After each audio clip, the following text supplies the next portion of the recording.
And I'm not scared of Miami. Everybody's, oh, Miami, they haven't proven shit to me. They haven't proven anything, and I'm not so convinced that they're going to be some juggernaut either. I mean, if they take these first round picks and keep taking guys like Austin Jackson, I'm going to feel real fine about it.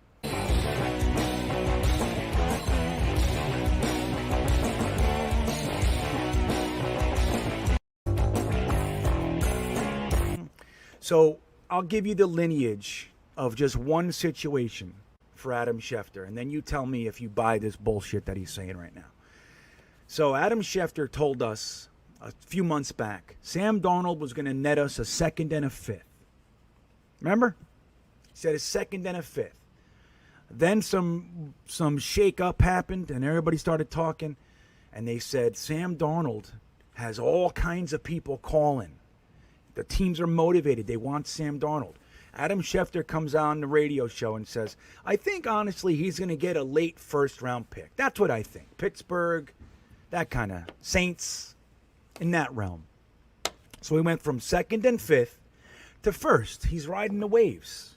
That's all he's doing. He's riding the waves. Now, I heard earlier this morning, they're talking fourths and fifths. These guys ride the waves, and they all try to pretend that they know something. They don't know anything, especially when it comes to Joe Douglas.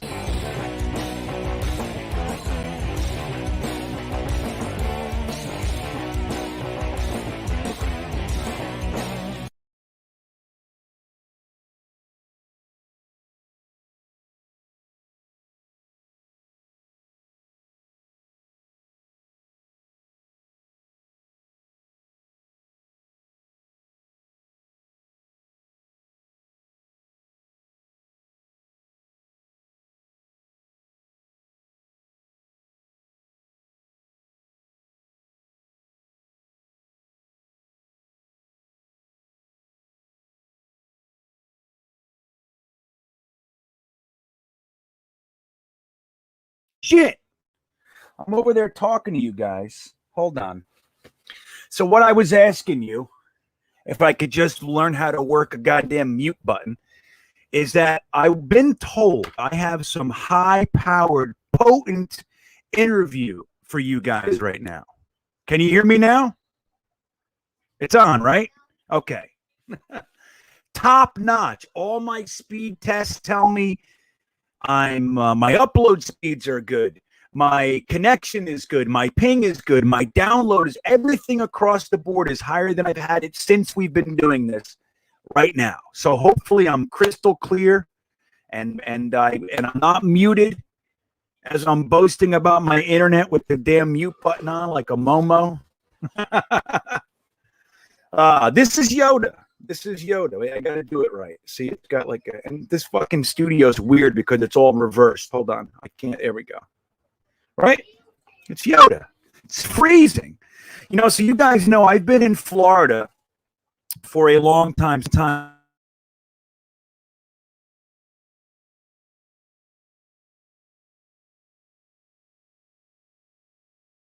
I don't know why it keeps doing that. See, now I got to watch this studio. Just put me on mute again, and I didn't do that. So I'm up in Virginia now, and let me tell you something, man. It's freezing up here. It was like 25, 30 degrees and raining part of the day when it was like, and it's high of 40. I don't know what's going on. How the hell did you guys make it? How did you guys do this thing? I'm miserable. I feel sick just because of it. So, yeah, well, real quick, Red Dog asked me, and this is for all of you guys, but Red Dog asked the question. Let me see. The opening music is my old band. That recording is actually not the band itself, but just it's a separate recording. But that was like my old musicians and my old band. That song is called Flippin', and didn't have any vocals or anything. We didn't get that far. That was right during the breakup. But yeah, man, my old band used to kick ass, buddy. I wasn't playing games back then. Too bad back then I was smoking a lot of crack and I couldn't keep my shit together at that time. I wasn't even into the heroin yet, but I was a big bad crackhead. And I couldn't stop, so I couldn't keep anything together, you know? So Yeah, so that answers your question. So how's everybody doing, man? Again, I really hope that my internet's good throughout the whole thing. You know, the freeze bean thing is funny, and I'm glad that everybody made it into this adorable little joke that we can kind of play with. Really, I appreciate that. But on my end, I want nothing more than to fix it everywhere I go and get it right for you guys. It bothers the shit out of me. Not your end. Your end has been beautiful. Like the way you guys have let me off easy has been wonderful. But you know, what I really want is just to have good internet. Like I said, I have internet, but I never know. Wherever I go, it's totally different. I'll be here for 3 weeks, though, so this should be good. I should be locked on for the next 3 weeks. So you see the scroll, right? That's the big news we're going to talk about first. Did you guys hear this yet? How many guys looked that up since you've been on? How many guys? Sean O'Brien, what's up, buddy? Look at you. You guys see the scroll? It really is, Lewis. This is a good one. Freeze bean is the best meme on. I agree. I think it's just the best. I forget which one of you guys made it up. I wish I remembered. Mikey Mouse maybe, or some one of you guys, man. But it was beautiful. This is the best thing. Yeah. Starlink. Dude, I have believe me, when I'm on the road, not everything that everybody thinks works, it'll work in one section of the country. Everywhere you go, it's different. Believe me, I talk to more RVers and more full-time travelers and you know. So what, the liberal Irishman, that was you? You started Freeze Bean? You know? That was you? Yeah, so Red Dog wants to know another question. But you guys see the scroll. We'll start with that. Yeah, Denzel Mims about 10, 15 minutes before we started was cut. You guys look it up yet? That's awesome, liberal Irishman. Good for you, man. Seriously, I won't forget now. Everybody, let's give liberal Irishman his due fucking props. Because it's really let me off easy. It's let me off the hook. You know? MC, I am off mute, aren't I? Maybe you got to turn your volume up, maybe. I was muted in the beginning. So nobody looked that up. Yes, that is a very, very bad attempt. I had to make myself do it. That is April Fool's for you. That's April Fool's. So I'll take it off now. Ha ha. Don't you just hate April Fool's? Don't you hate it? It's one of my least favorite things that people do as a collective. You know, it's like every year we come to April Fool's. Most of us forget about it. And there's just those few assholes that can't wait to do something to people, tell you really bad news or really good news. Dude, we just won the fucking lottery. Oh my God. April Fool's. Like, what is that? What is right? Trolls. That trolls like that. Haters.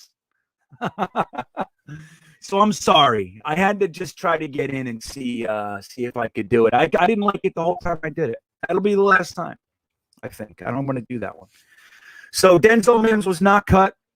One thing I will tell you guys, though, I'm on the phone. I don't know if he's in here, but I'm texting with somebody who has some inside sources out roundabout ways, really cool inside sources to get information that we don't always get, like really interesting takes.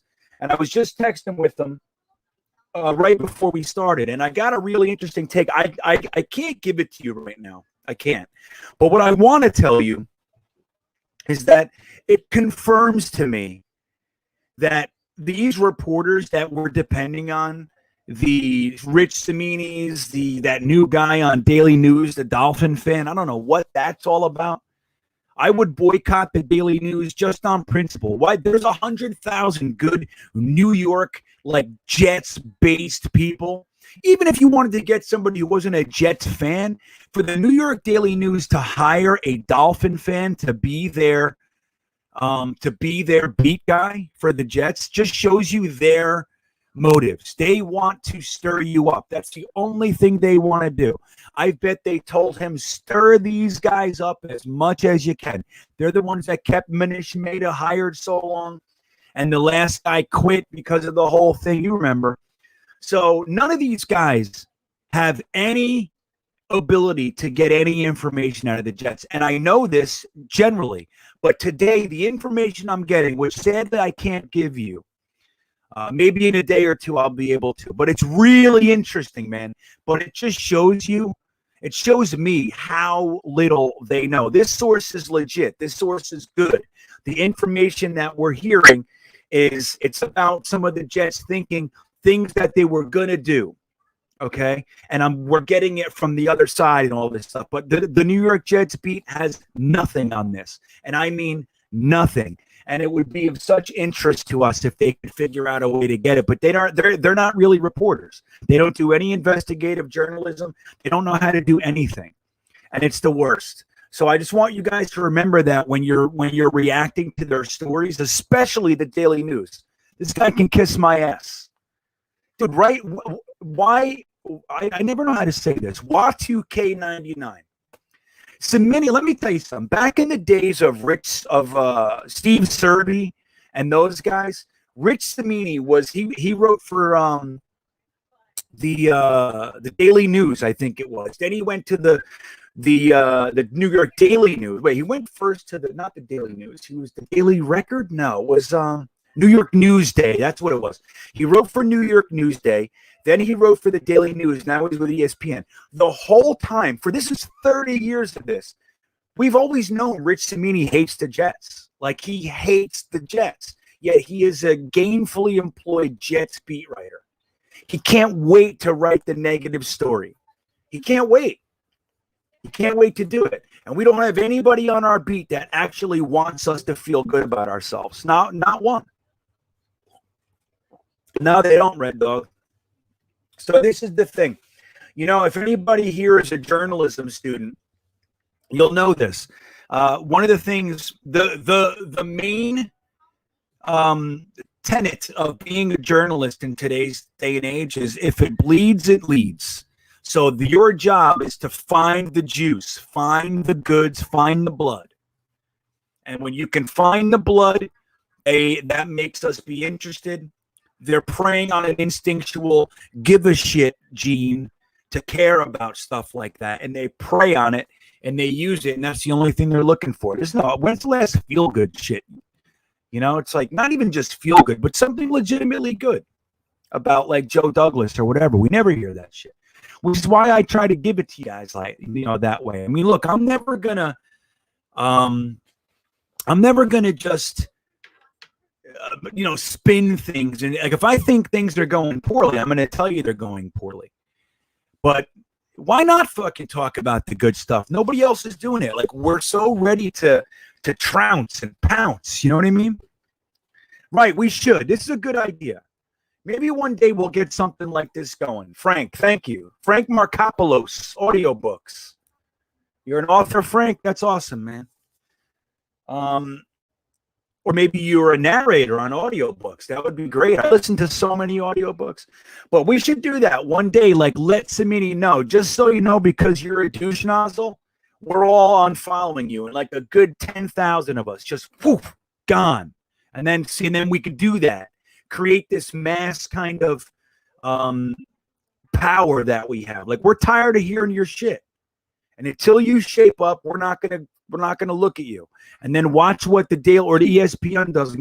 ESPN says, hey, why did 10,000 people just unfollow you? You know, that last story. We'll fucking fix it. That's what they'd say. You know? Yeah, man. So let me see what you guys. Red Dogs, Malone Lob. Isn't it Lob? You taught me what that was. I forget what that is. It's a good thing. I just forget what it is. Jacob Booth is here. MC's here. Robbie Oak, right? John Holton, Sean O'Brien, Watu-K99. Am I saying that right? DJ Sin 6, Braden Bethwaite, Frank is here. Markopoulos, the audiobook guy. Let's see. Does he write? Yeah, author and narrator. That's awesome, dude. That's awesome. Like I said, I listen to probably, like, no exaggeration, 150 audiobooks. I love it. If the narrator's good, it makes the story, in my opinion. Richie McDonald, Yeah, everybody's here, man. You guys are the best. Gary P, I saw in here. Jets Mess. Sean O'Brien, Scott Wilson, right? Jets by Jimmy. I don't know if he's going to – are you able to hang out the whole time, Jimmy? I know he's got to work. I don't know if he has tonight off. Let me see. Joe Zonis. Yeah, Matthias Simon. Matt Simon. He says I'm freezing. Hopefully that's not the case. Maybe it just needed to settle down. You just unfollowed him? Labe. That's what it is. Labe. They're just – so I guess Jimmy's here, right? All right, so what do you guys want to talk about? We have I wanted to give you guys an update on some things. You know how I talk about comp picks all the time, right? So I wanted to give you guys the update on how many free agents we signed. Let me see. I got it right here. And how many we lost.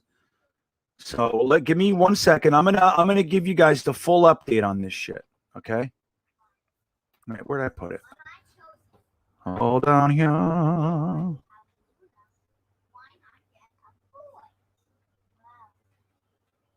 Is that where I put it?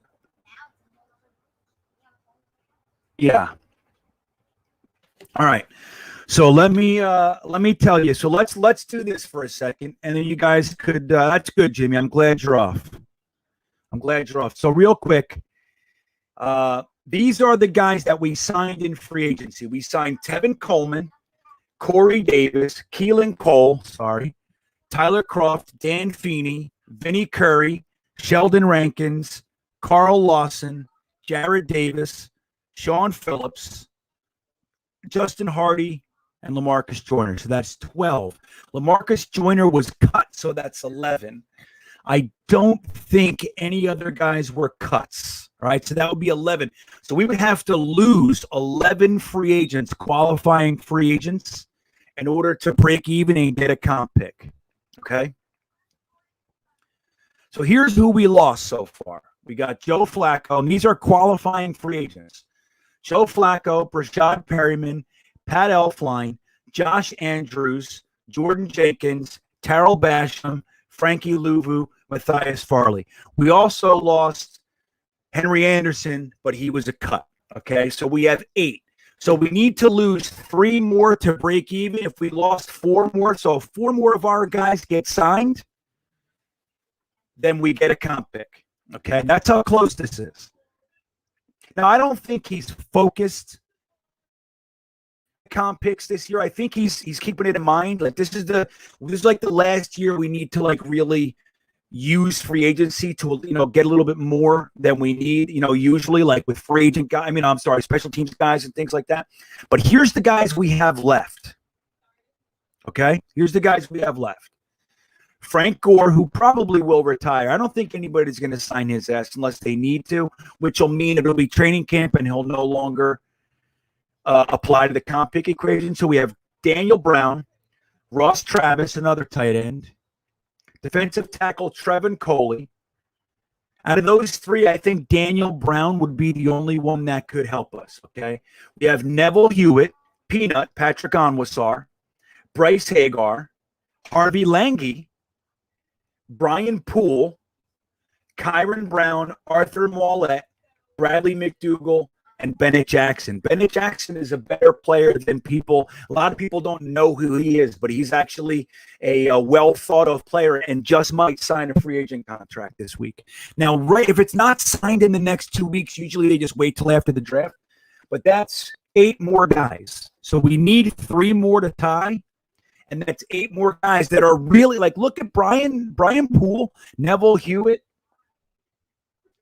Patrick Onwasar, Harvey Lange, Kyron Brown. These guys, Bradley McDougall, Arthur Mollett, these guys are likely to be signed. You know what I'm saying? So we could potentially get a comp pick. I'm going to make a whole in-depth video about that, but I wanted you guys to know. No, Poole didn't re-sign yet, did he? I didn't hear that. If Poole re-signed, I didn't hear it. Please let me know. So, yeah, I wanted to make sure that I gave that to you guys because it's one of those things I'm keeping tabs on for you. So here we go. We got a few super chats. DJ Sin 6, thank you, my friend. Can we review the dead money and current roster? Yeah, we can. Now, let me tell you this. I'm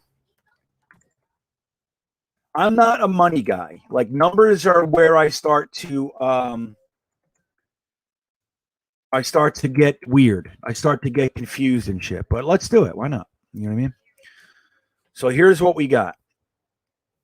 I'm going to share the screen so you guys can see it, and maybe one of you cats can help me, and we'll spend a few minutes on this. All right? What do you think?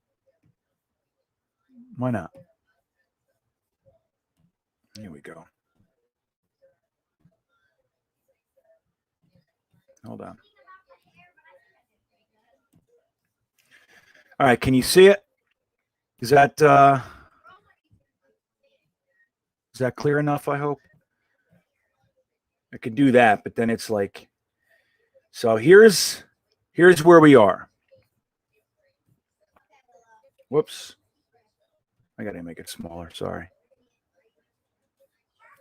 All right, here it is, up here, I think. So right now, currently, we have cap space left. It looks like we have $20 million, not $21 million is what it looks like. MC might be able to help us out here. So we have $105 million going toward the offense. We have $77 million going toward the defense. Special teams has a whopping $3.6 million. But as you know, those are guys that, are only special teams, punter, kicker, like that. Long snapper. So what we have right now is $202 million. Oh, no. Well, the top 51 is $170 million. So, yeah, we got $21 million left, guys. Any thoughts? Any thoughts on that? I'll zoom it in. There you go. Can you guys see?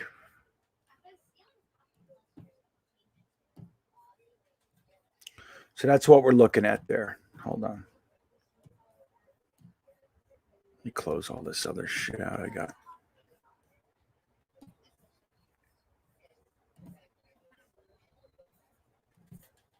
There we go. You guys see it now? So you can see, you want to see the funniest part of this whole thing? It's right here, right there. What do you guys think of that? This is the McCagden effect on our 2021 Jets.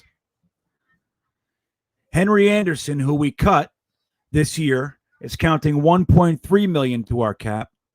Quincy Enunwa, $3.6 million to our cap. Le'Veon Bell still $4 million to our cap. And Tremaine Johnson is a whopping $8 million toward the cap. And you can see our most expensive guys. Look, so two of the guys that we just signed, Carl Lawson, he counts 15, or the cap number is 14.3. Who was an S? Corey Davis counts 12.6. And then we got into Jamison Crowder, Marcus May, George Fant, Sam Darnold. The funny thing is, if we cut Sam Darnold, see this right here? That's the savings. If we trade Sam Darnold, we pay the whole bill. We pay this, and the team gets him for chump change this year. That's another reason why he's more attractive than people think he is. You know?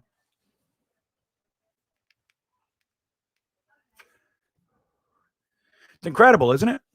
So thank you, DJ Sin 6. This is interesting stuff. Anybody have any thoughts on this? Anybody want to talk about this? What do you think?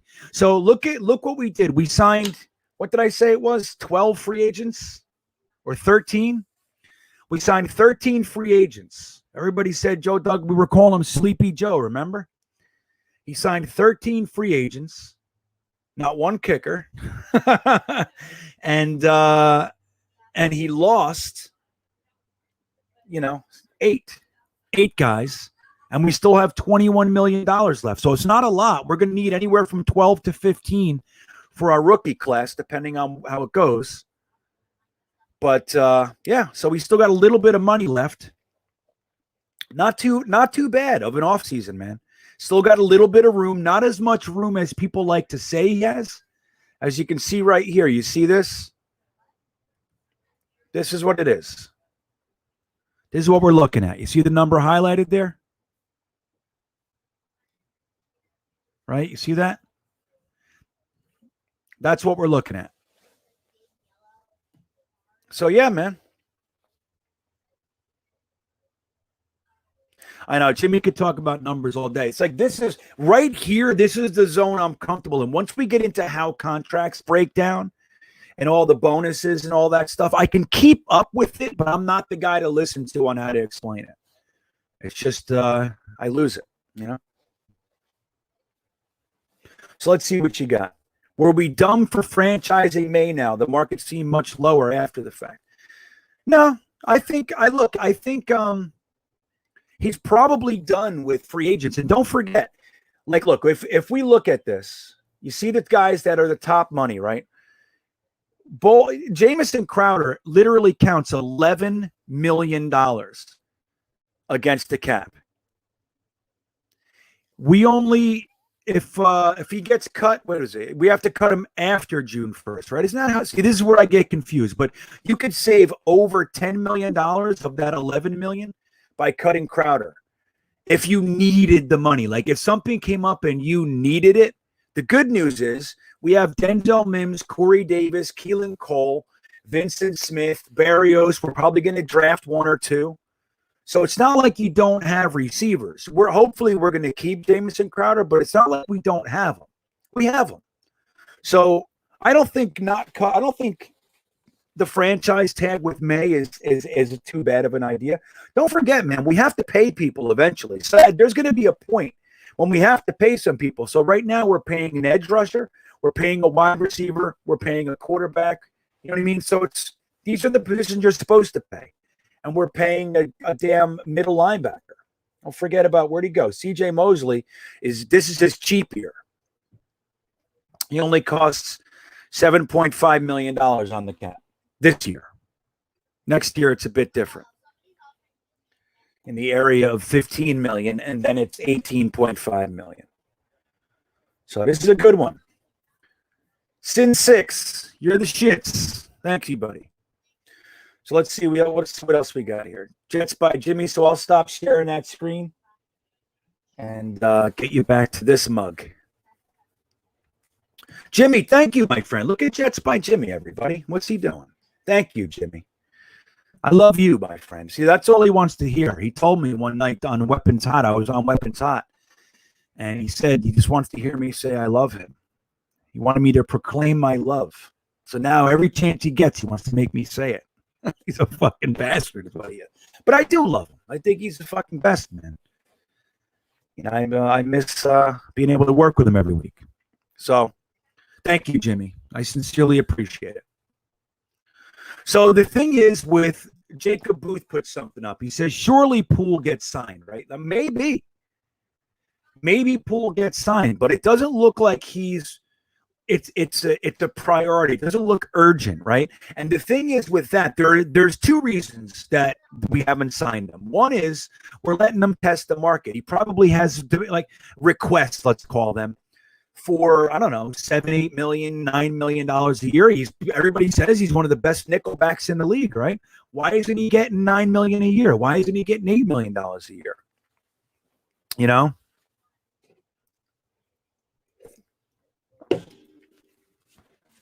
So Joe Douglas doesn't want to pay him, and it looks like nobody else wants to pay him that either, which is what happened last year. Now, I don't know what will happen. But if Poole was sought after, he would have been signed, and he's not. So that's not to say he's not going to get signed. But so the other reason is that we're looking to replace him with younger legs. Now, if we lose Poole, he counts against the comp pick equation. Okay? If we re-sign him, and then it's a wash as far as he's concerned. You know what I mean?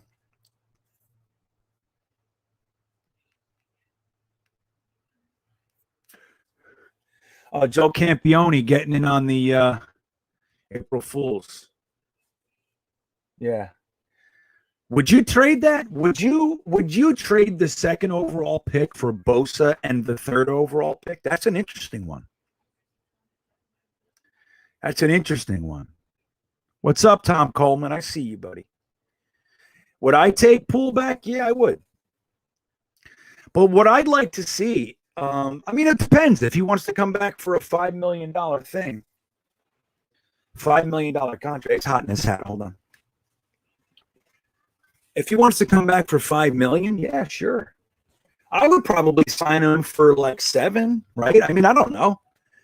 But I think that they just want to get younger. I mean, clearly the new guys don't see Poole as a priority. And it's not to say that they wouldn't like him or whatever, but he's not a priority. Albrecht had him in when he was down in Atlanta. I think he wasn't the defensive coordinator, but I think he was still on the defensive staff, so he knows him, you know?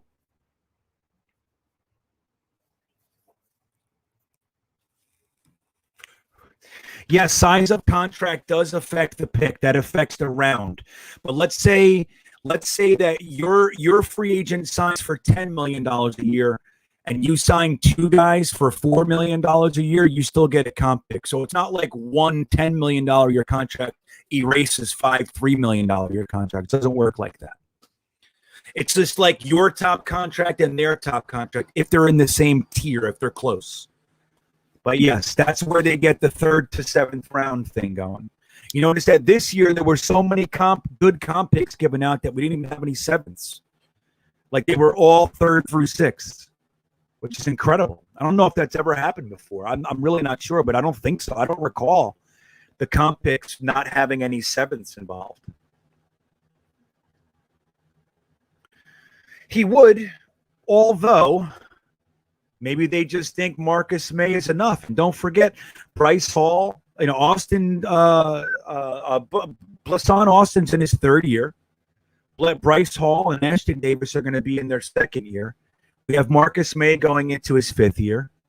So we're not necessarily babies at the position. We got some younger cats. I think Sherman would be the best for that. I don't know. I haven't heard too much about Brian Poole being a vocal leader. Have you guys? I haven't. I don't think he's a negative by any means, but I haven't heard him talked about as if he's a great leader. I think he's just a good dude. I think he just plays hard, and he's a good player.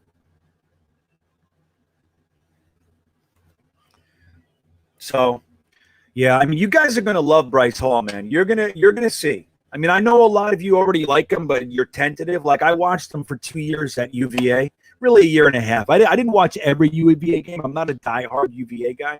It's just that they're the local team, so I watched them. I have a lot of friends when I lived there that are from there, so they all want to go to a game or whatever. So, but I loved fucking Bryce Hall. I couldn't. When we didn't take him in the 4th round, I was furious. I was like, I cannot believe that kind of a talent is sitting there in the 4th round and we didn't take him for a damn quarterback. Like, I was pissed. And then we got him in the 5th, and I started scratching my head like, maybe this guy knows the board better than me. Damn it, I don't know why he keeps doing that. Sorry, guys. So I said, maybe this guy, Joe Douglas, knows the board better than I do.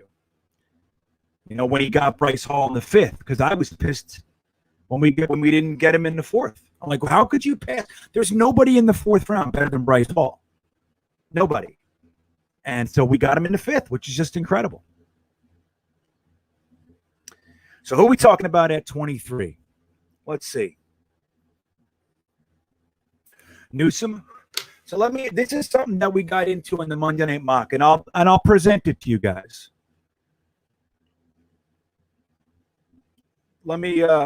Sorry. Carmelo, what do you mean you didn't know about the Thursday thick of it? Yeah, this is going to be every Thursday, man. This is just a Q&A. This is like, the way I look at this Thursday thing is like everything has format. Like everything has a format everywhere. All the other shows I'm involved in or see or do. This one is like purely, hey, what's going on? What are you guys thinking about? Let's talk about it. Like, that's all it is.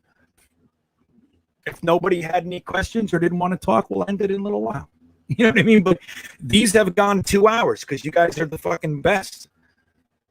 And I got the night. I cleared this. I put my kids over there. I hung out with my kids earlier, and they're over there. My wife's doing her thing.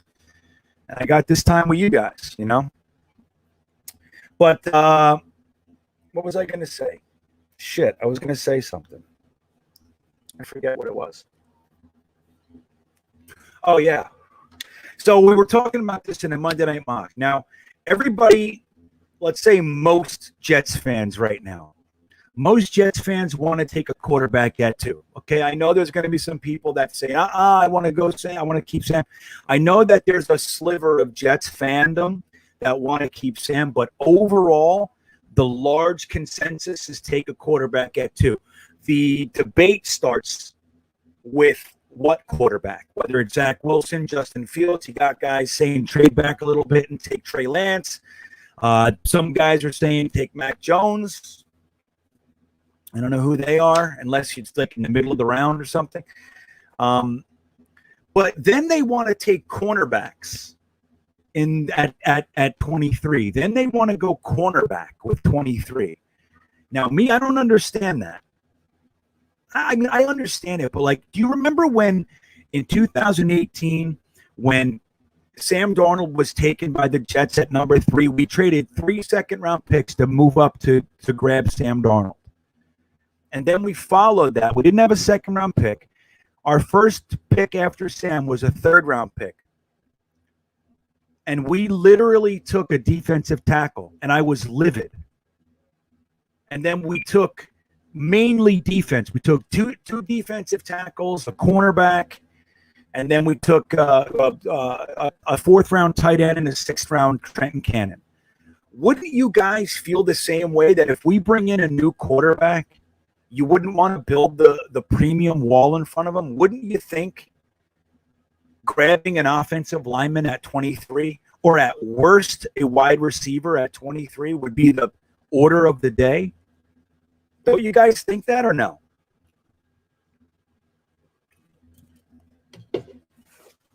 Especially because we didn't get one in free agency. You know what I mean? So what do you guys think about that?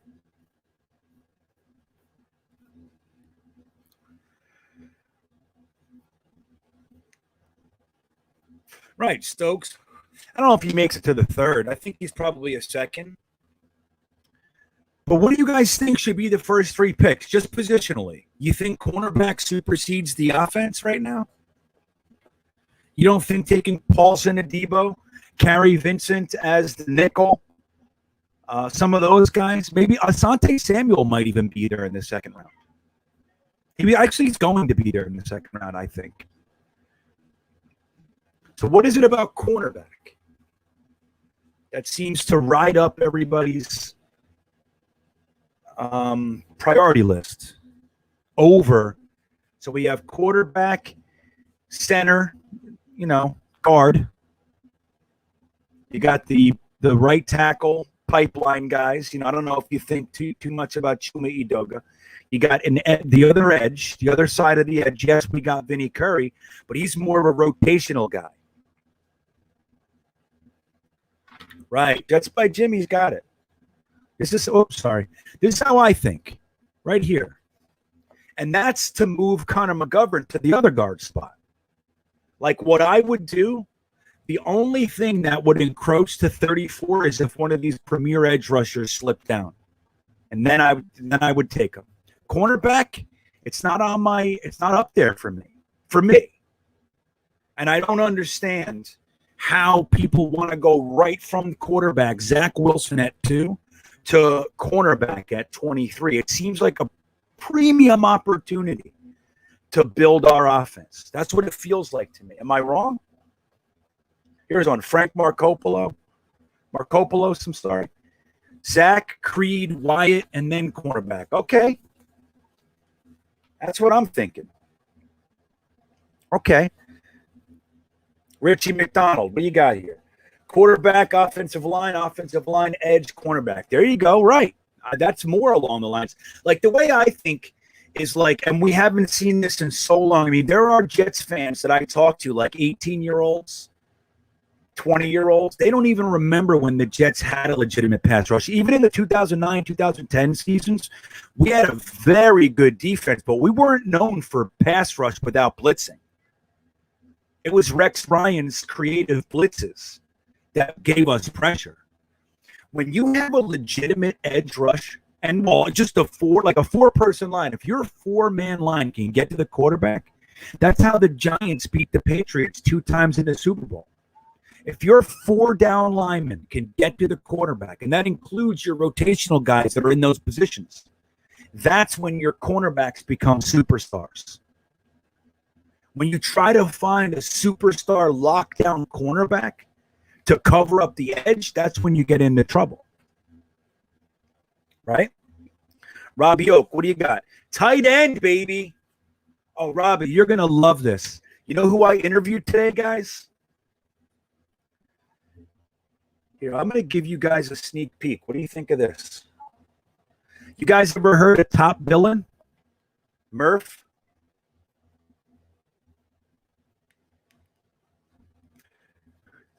I'm going to give you guys a sneak-ass peek right now, okay? I'm going to let you guys hear. This guy is like literally one of the best YouTubers out there as far as football analysis goes. He used to work for different teams and stuff like that, and he's a writer and all that. You guys ever heard of Top Billin' on YouTube? Isn't he the man, though? Favorite channel, right? All right, check it out. I'm going to give you guys are the people right here on the Thursday thick of it. I'm going to give you guys the sneak peek. We'll play just a few minutes. I've never even done this before, shared video. So bear with me for a second. Okay.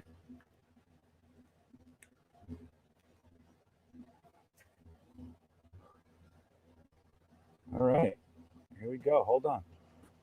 All right, everybody. This is GreenBean, and I am delighted today. I'm in the best mood ever because I have. I look at him as to anybody else he's on the team with. So CaneSport.com when I worked there. As a 4th-round pick, he had a decent rookie year, got the fan base. So I'm asking him if he thinks Chris Herndon can be what so many Jets fans hope he's going to be, which is a premier tight end. Okay? So I'm going to let you listen to this, and then I'm going to turn it off because I'm making a whole thing out of it. It's like a 40-minute interview, but it's the best. This guy is the shit, okay? He's my favorite YouTuber, period.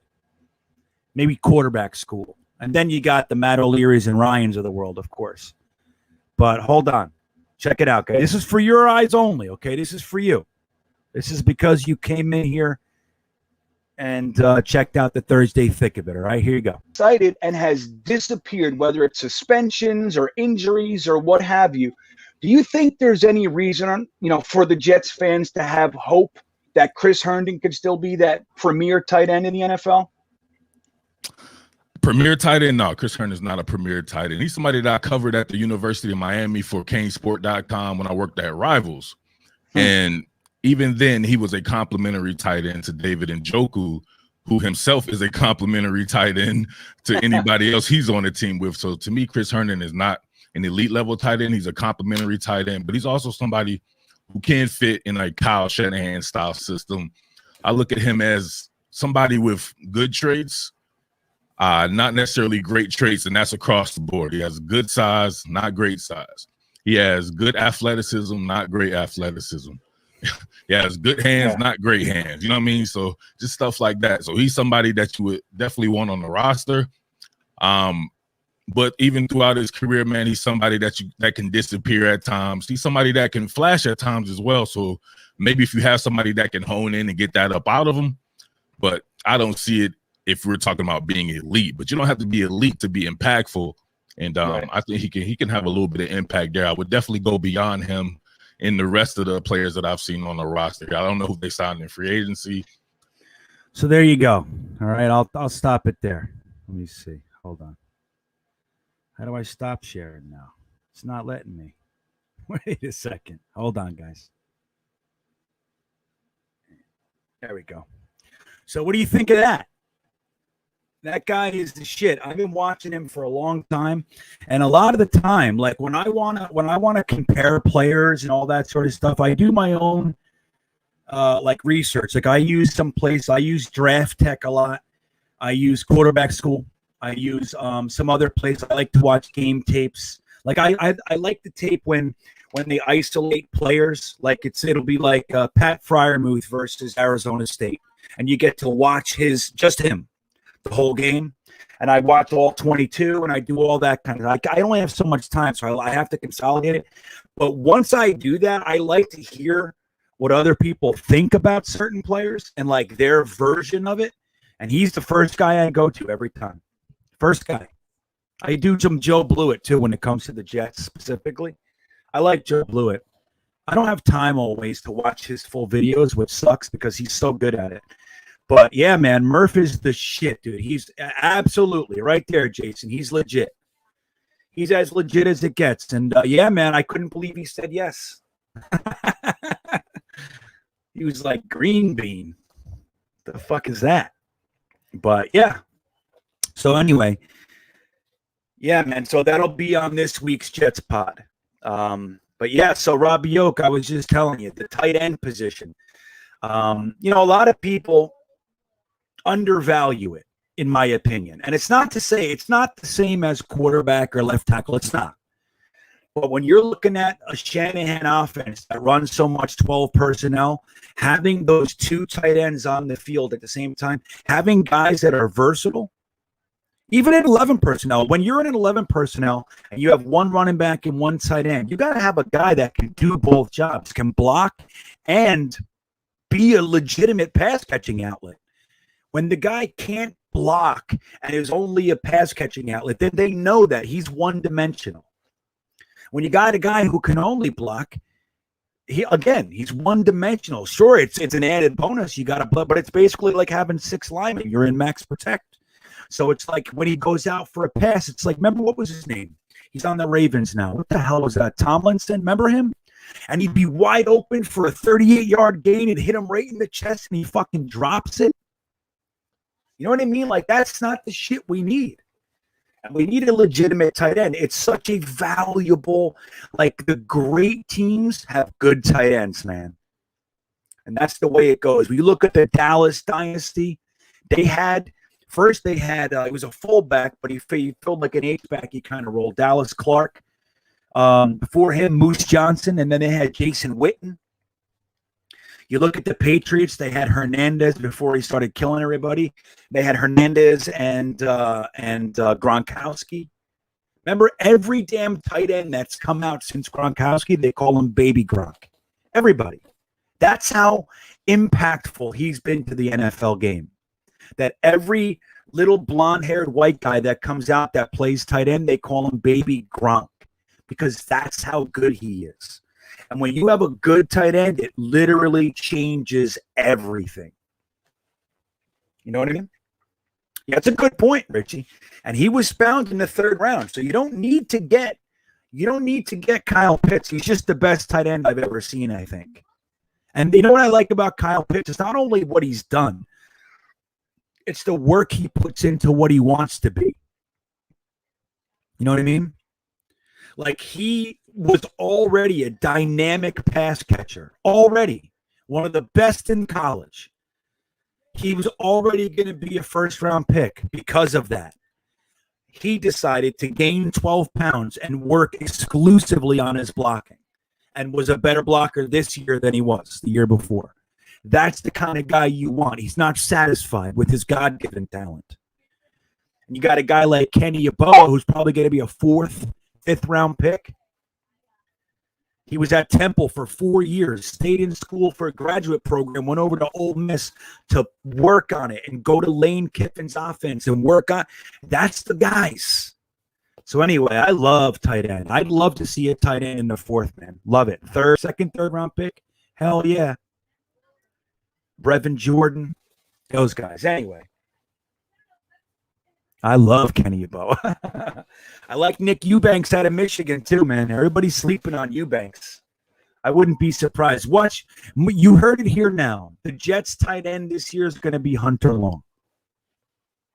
out of Notre Dame. You'll see. Or is it Boston College? I'm so sick of confusing those two teams. And you know why. But it's sad. That's what it is. I'm stupid like that. I always confuse them. It's like the month of July and January. I always say them opposite. Don't know why. I've done it since I'm 12. Quinn Mineral.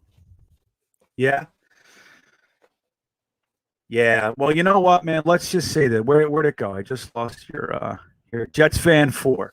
Dustin Keller, not great, but was really good. Made Sanchez look good. Dustin Keller caught a lot of shit from the Jets fans. He really did. And he was he wasn't known for his blocking, but he was effective. He was more effective at the second level blocking, like when there was an end around or the other receivers caught the ball. That's where he was good blocking. He would block cornerbacks and safeties and that. He wasn't a really good inline blocker, like, trying to take out the edge rusher, sealing the edge and all that. He wasn't all that good at that. But damn, was he a good pass catcher. And yak all day with Dustin Keller. He caught a lot of shit. I don't know why everybody hated him so much. I never understood that one. I liked Dustin Keller, man. And that injury, what a bummer. What a terrible end to his career. It's right. Tommy Tremble's Notre Dame, Hunter Long is Boston College.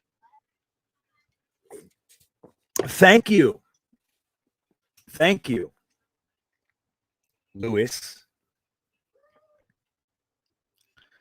Yeah, I just feel like Hunter Long's the guy. I feel like it's a Joe Douglas type. I think Nick Eubanks might be too. Or you know what would make me really happy is Tony Poljan in the 5th or 6th. He's 6'7", 250 or 265 pounds. What do you think of that? And he can catch, and he can block. He's just not a really good route runner. He's kind of stiff. What's going on here? Bucket shit for me. Oh, you were.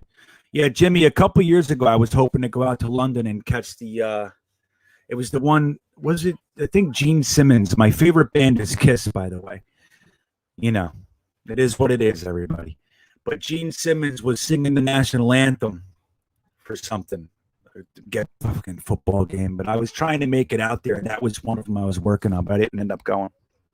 TJ Decker, what's up? You say I'm lagging? Am I lagging? Lewis, this just so answer. That video with Top Bill is going to come out Monday. That's going to be the next podcast. I'm going to promote the shit out of it because I really want you guys to hear what he has to say. That guy's the best, man. If you guys haven't heard from him, Top Billin, then you got to get in on it. He's the best. You'll love his channel. If you're looking to learn more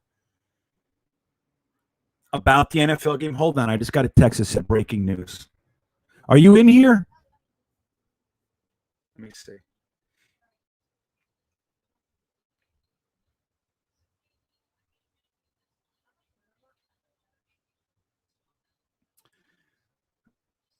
All right, hold on. You guys want to hear this?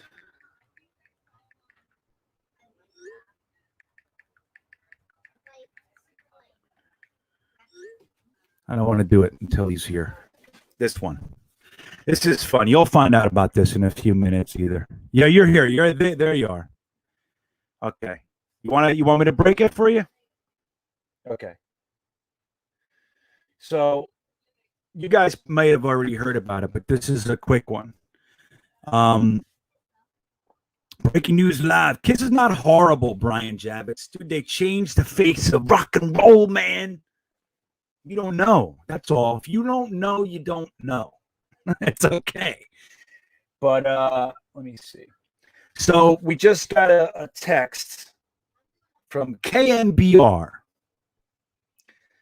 Steve Young just said that the Jets have committed not only to Zach Wilson, but to his family. They have recruited his family. The Jets have been spending time with his family, getting them on board with the move to New York. So that doesn't sound very good for us trade lovers, right? Basically what it says is Steve Young said, I don't know how you can undo that. So, hey, man, we're getting a lot of tidbits, aren't we? Now, where the fuck is Rich Cimini? Where's he, Steve? Where is he? Hey, Steve, tell the Jets fans here. Are you giving anything away anytime soon? You got anything tomorrow or anything? You gave away an Aaron Glenn one today, didn't you? You gave away a beautiful Aaron Glenn card today.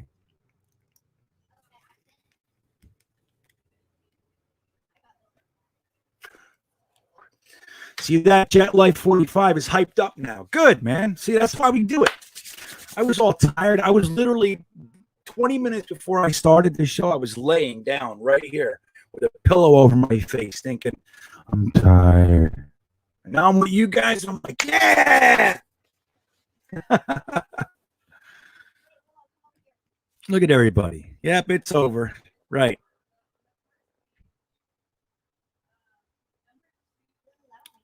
Jets by Jimmy. You're just being an asshole now, buddy.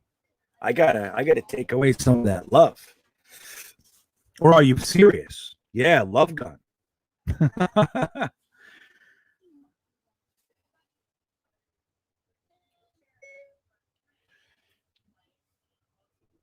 No, that wasn't April Fool's. The April Fool's one. So you're giving away this Darrelle Revis card, Steve? You guys want to see it? Right. There it is. It's a Darrelle Revis rookie. What do you think of that? Signed Darrelle Revis rookie card. Right? Press Pass Authentics. You're giving that away on Twitter in 3 minutes? Is that? Wait, hold on. Let me see if I can get you guys this card. That'd be cool. You make sure that's what he's doing. Yes. Okay. So if you guys real quick want to get in on that, just open up your Twitter. Go to BKLYN929. That's Brooklyn 99 or 929. That's our boy Sack Exchange. And he's giving that away in 3 minutes. All you got to do is pick a number from 1 to 100 or whatever it is. You'll see it on the tweet and get in on it, man. Yeah, you can have it. You can have it. He not only does he give the card away or whatever piece of merch he's giving away, he pays for shipping. The guy's incredible. You believe that shit? Get out of here. You guys are out of your shit. I only trust bands that wear makeup. My top three is Kiss, Alice Cooper, and King Diamond. And don't even start me on Ghost. Yeah. Oh, I love Brevin Jordan, Duncan. That's one of the guys we talk about in the interview with Top Billin, with Murph. We talk about quite a few guys. Well, but he gets into Herndon, as you saw. I wanted to start it out with Herndon because he knows a lot about him, covering him, as he said. And then we go into Freiermuth, Kyle Pitts, Kenny Yeboah, Hunter Long, Trey McKitty, Brevin Jordan, a lot of guys. Nick Eubanks, some good players, good options. Let's see.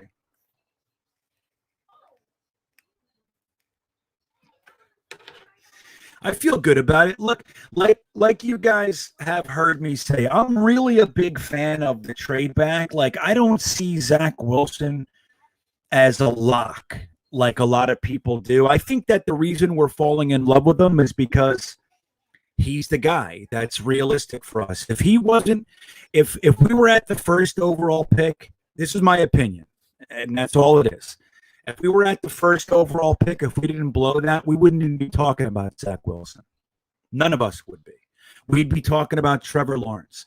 The reason that Zach Wilson has been inflated and lifted up like he has been is because we want our option to be that good. Now, he's a good player. I like so many things about him, but there are things I don't like about him. And the things I do like don't make me think this guy's a lock. But I think that if Joe Douglas and Mike LaFleur and Robert Saleh want him, they're vetting the shit out of these guys. They're about to tie their entire career to a person. They're not going to do that unless they believe in him. And this isn't Mike McCagnon. This is a guy who knows how to build a football team. He worked under Ozzie Newsome for 15 years, the best GM in NFL history. Like just straight, like yes, there were guys that went higher, but he has been near the top of the NFL for his whole career, Ozzie Newsome. And while Joe Douglas went to other teams, they were very successful. You see the bottom fell out over on the Eagles when Joe Douglas left. Maybe it's not all him. A couple other guys left too. But, it just seems like, Joe Douglas, here's the other thing for me. Joe Douglas, to me, is doing it the exact way, almost the exact way that I've been saying it should be done for so long. And that doesn't mean the specific players and stuff, but my thoughts for 10 years have been we need a complete house cleaning. We have to get rid of everybody. And just start from all these superstar names with the big contracts, get them all out of here. We keep doing it. We keep half rebuilding, and it's just not going to work. And these loser coaches, look, the first 3 years with Rex, I was the biggest Rex Ryan fan you ever saw. His fourth year, I started to, and I was watching what him and Tannenbaum were doing to the team. I hated what they did to the team. I hated it. And then when Idzik came, and he trusted Rex to pick his players for him, because make no mistake, those were all Rex picks. Every single one of those players was Rex. That team was hot garbage. Those drafts were the worst until the next guy came. Did you really think that when Todd Bowles was hired, he was the guy to overtake Bill Belichick in this division? I didn't. I hoped. You know what I mean? So when you look at Joe Douglas and the collection of people he's put into this organization, tell me the guy that he's brought in that you've heard a bunch of bad press on, that isn't a good top tier football man in the NFL. Tell me the guy. You can't find him. So that's why I like it.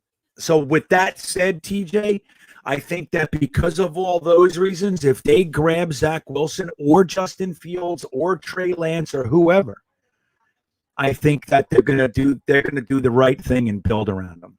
And I think that pick 23 is going to be an offensive lineman if they do draft them. That's what I think.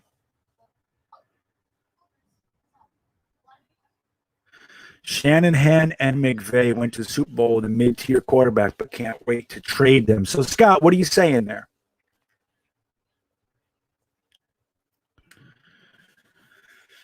Well, I'm not sure. The thing with the trade back is you need a top 10 quarterback to win the Super Bowl. Yeah, I don't know.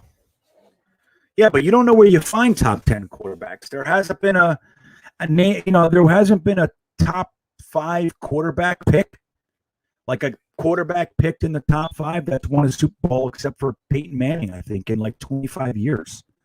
So, yes, you need a top 10 quarterback, but where do you get him? When he comes into the NFL, he's top 10. Where do you get him? Jimmy G was a second-round pick, right? Who I never liked, by the way. I liked him, but I don't know. I thought that they overpaid him, and I don't know. I didn't understand the Jimmy G love. So I don't know. But I'm not a quarterback evaluator or anything. But I know what I like. I know what I see. That's about it. You know what I mean? I know what I'm looking at. So let's see what else we got. Am I frozen? Get the hell out of here. Rex screwed Rex. Exactly. That's the funny thing, Gary, is that people say that all the time to me. Do you think we should try to bring Rex back? And I don't even know where that comes from, other than hey, he was a lot of fun. And it was really cool to have a coach who cared about our identity. It was super cool. When he said same old Jets going back to the AFC Championship game, I don't think there was a better thing ever said in my watching the Jets. And I was like, oh my God, it's finally happening. Like this coach is saying, screw you, and using the terms that people have used to kick us forever against them. Remember when he said, yeah, the way we talk might put a target on our back, but that's okay because we have a bullseye on your chest. Remember that shit? I loved it. But then he tore that team apart, man. And he thought that he could win with any punk ass in the world, and he couldn't. He couldn't. Right. Frank's right. We finally have it. There's nobody in our organization in a position to make decisions that isn't respected. That was not the case 1 year ago today. It was not the case 4 years ago today. It was not the case 7 years ago today. It was not the case 9 years ago. It wasn't. Even when Rex Ryan was winning, there was plenty of people that thought he was a bag of hot air. Plenty. But he was winning. You know? Howard Goldman, let's see. I don't know. Me personally, I could justify grabbing Pat Freiermuth with pick 34. I could. But I think that we will take one with our second, third is the earliest, all the way to our sixth. That's where I see it. If we grab a tight end this year, which I think we will because it's a pretty good tight end class. Like, there's the up top, it's really good. Then it dips a little bit, and there's like little guys. There's a bunch of them, and there are these guys that just pop up that are pretty damn good. And I think we're going to take one. I think we're going to get one that's a fourth, fifth rounder that's going to be one of the best tight ends we've ever had. That's what I think. I'm drinking the Kool-Aid right now. But I have reason to it. I'm not just making up a reason to drink the Kool-Aid. You got timed out, Lewis? I don't know. Why'd that happen? I didn't turn Nightbot on. Didn't it do that to you last time? Was that you?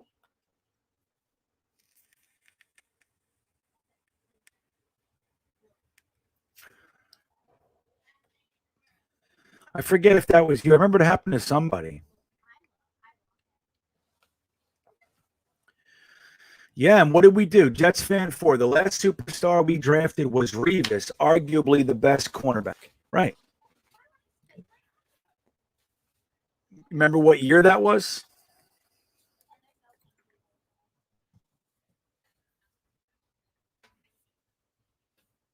Remember what we did the year? Remember what we did the year before we drafted Revis? You remember, Jets fan?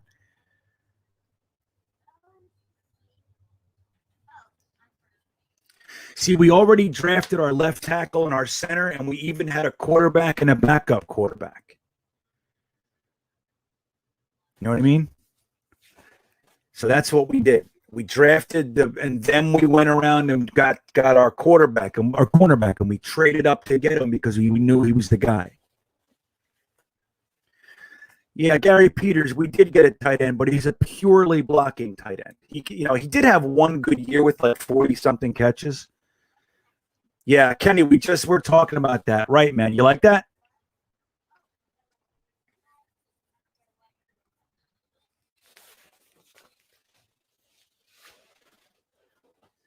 Pretty interesting, right? Yeah, I told you. I see you guys will hear about this in a second. But we broke it here, didn't we? We broke it right here.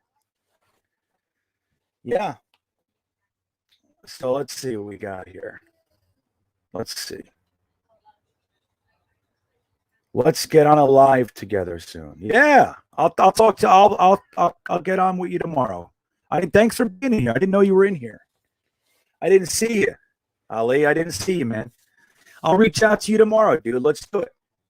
No problem, man. You guys love Ali, right? He's the shit. Let's see what else we got here. Thank you, buddy. I'm glad you're here. Yeah, 2007. Well, what did we do the year before? So we drafted Mangold and Brickashaw Ferguson. That was a good draft. And the Revis draft was good too. Let's see. I forget who else. There's a bunch of guys in the 2007 draft. Let me see here. There's a bunch of guys. Let me see. Who was our second round pick? David Harris. So we got Revis, David Harris. Let me see here.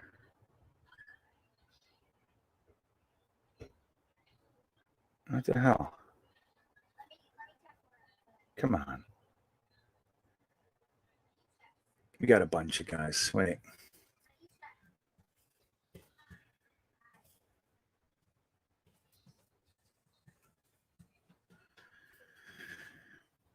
Jacob Bender. Remember Jacob Bender?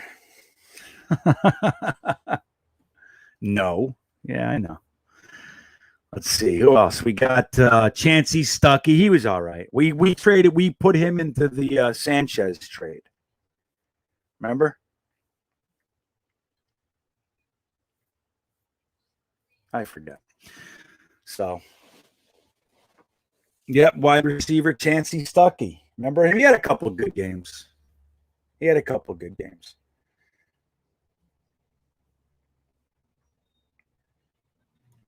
So what's it? Jeff 8275. Love that you guys want to see interior offensive linemen at 23 and 34. Why not put a wall for a new drafted guy? Right, man. Like, why wouldn't we want to do that? Like, here's the thing. This happens to be a deep offensive line draft. So what that means is that there is a lot of top tier guys in it. Right? When you say a position is deep in a draft, it means that you can get good value all throughout it. So what that means is that this is a good class. When it's a thin class, when it's like a weak class, the guys that are up top are the same. Like, they're not really first round picks, but they're like the best guy in that class at the position, but it's not a deep class. In this class, there happens to be 2 or 3 that are way up top. And then you can get really good starting caliber all the way deep into the 3rd, maybe even the 4th round. Okay?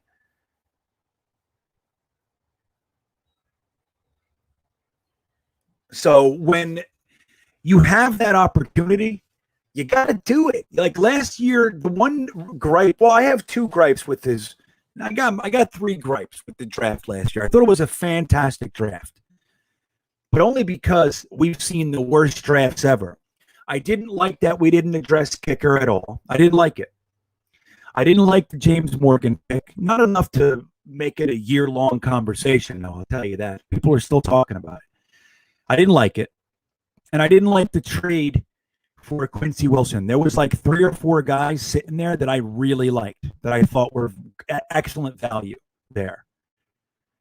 So I didn't like it.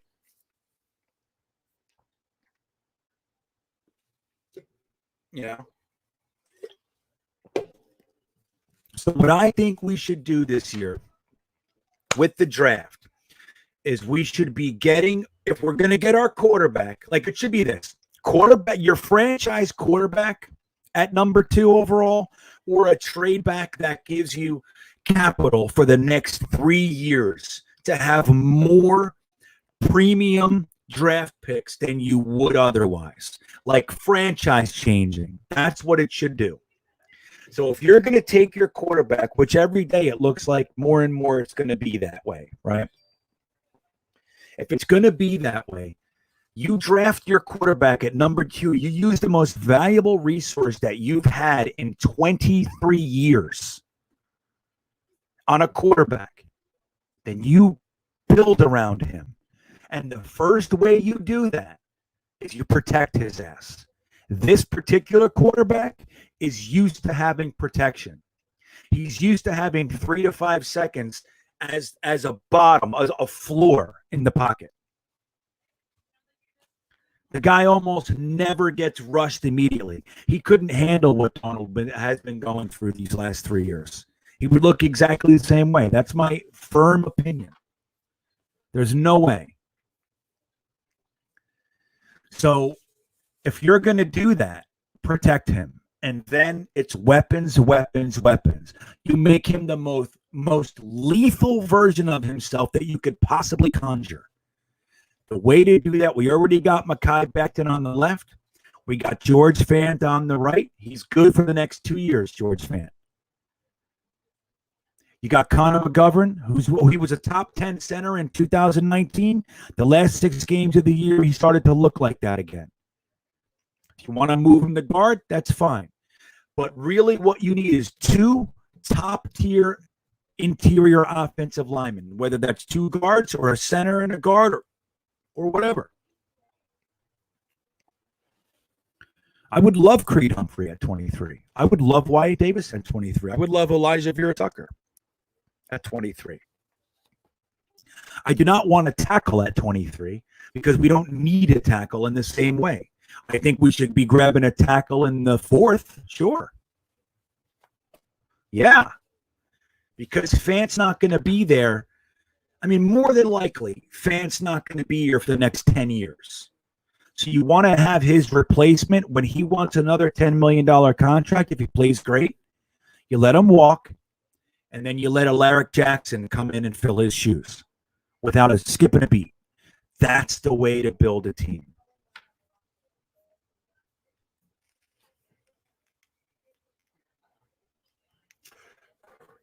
Says who, Joe? What do you mean? Tell me why. I'll listen. I know. CC, right, this is the thing. And like I've told you guys before, I'm on the side for the sake of the team and the new rookie head coach and all that jazz. I'm on the side of it's time to move on from Sam. I would like to see us get some decent trade value for him and put him in a good situation, man. Let the kid have a damn career. But come on. You know, he's had a second and a half, just like you said, 2 seconds. So much so that when he had 5 seconds, he was scared to death. He was running. After 2 seconds, there's not even a collapsing of the pocket yet. He's taken off. Why? Because he's scared to death.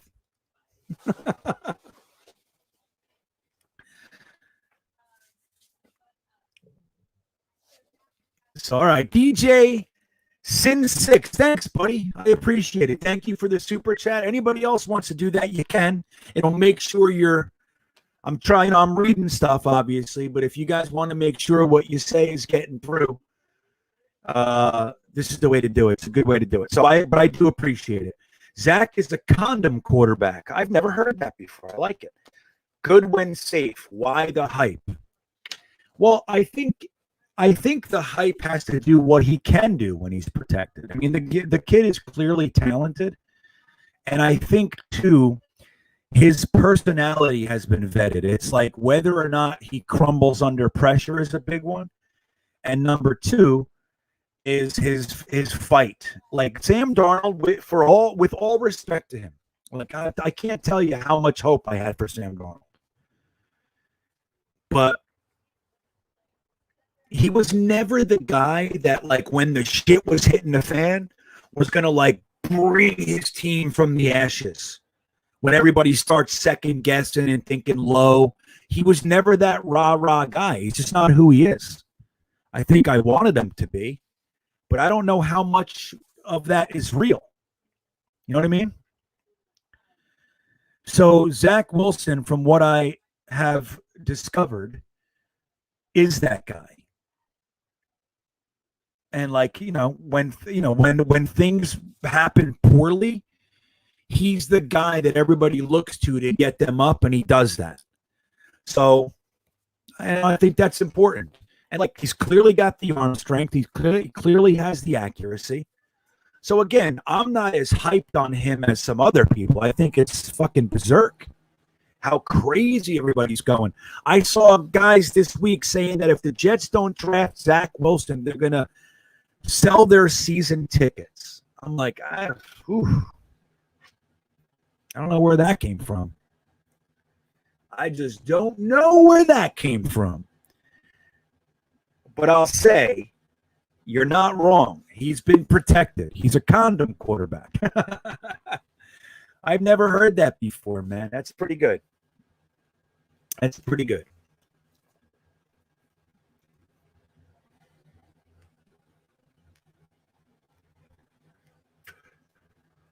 It's pretty good, man. And thank you again. I appreciate it. Where's Joe Pekulik? He needs to be replaced next year. I disagree. I think George Fant has given us no reason to think that he won't be here as long as Joe Douglas wants him here. Is he the best in the league? No. I think he's not the problem, though. George Fant is one of those guys that he never really started at the position before. We're looking at really a first-year starter for his for his full season.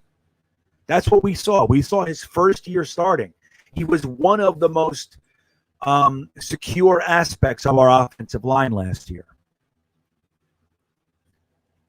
You might be right, but I don't see it, Joe. I don't see it. I think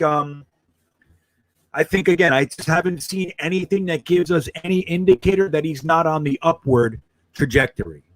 He's still on the up from the way I see it. I could be wrong. I hope you're wrong, though. I'll be honest with you. I hope I'm right on this one. There's Joe. Where is he? Look at him. Joe Pekulik. I was talking to you anyway. Here we go. Thank you, Joe. I appreciate it. Here we go. GreenBean, I love you, man, but don't agree on Fant. He was inconsistent last year. Get Tevin Jenkins at 34. He can play guard next year, then replace Fant. Yeah, I don't know. Look, if that was the way that they wanted to go, if they wanted to grab, like, let's say they grab Creed Humphrey with pick 23, and instead of going guard at 34, they wanted to go Tevin Jenkins and then bump George Fant can play guard too, or to use Tevin Jenkins at whatever you want to. If that's the route they want to go, that's fine.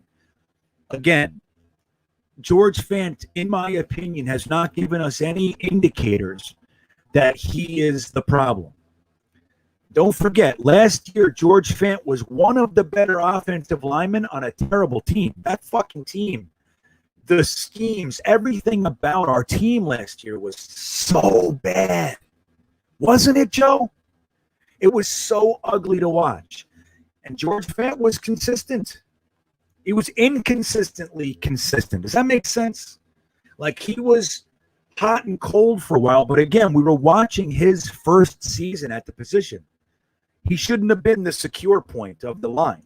I think he played fairly well. And I think he's just getting started. It's not a bad idea. Your idea is not a bad one. Like I said, if that's the way they want to go, shit, I'll support that, right? Get a guy like Tevin Jenkins in and then let George Fant and him battle it. Like, let George play this year, let them battle it out.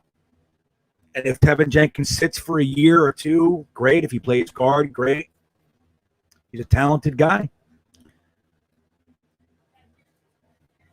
You could say that with Slater, too. But thank you, Joe. I don't think we're that far off. I think we kind of disagree. You know what I mean? Jelly bean? Let's see. Joe Jacob Booth, thank you, buddy. I appreciate that. 10 pounds sterling.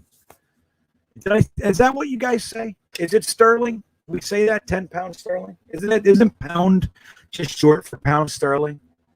I don't know. Help me out. So thank you, Jacob. I appreciate the super chat. Heard rumors about us being interested in Tevin Jenkins. I've seen he's listed as an offensive tackle. Can he play guard? Otherwise, I don't see how he fills the need. Well, excellent. This really goes well with what we're talking about right now. I saw those reports today as well that the Jets have an interest in Tevin Jenkins. Now, before I say what I think about that, I will just remind you what we opened with.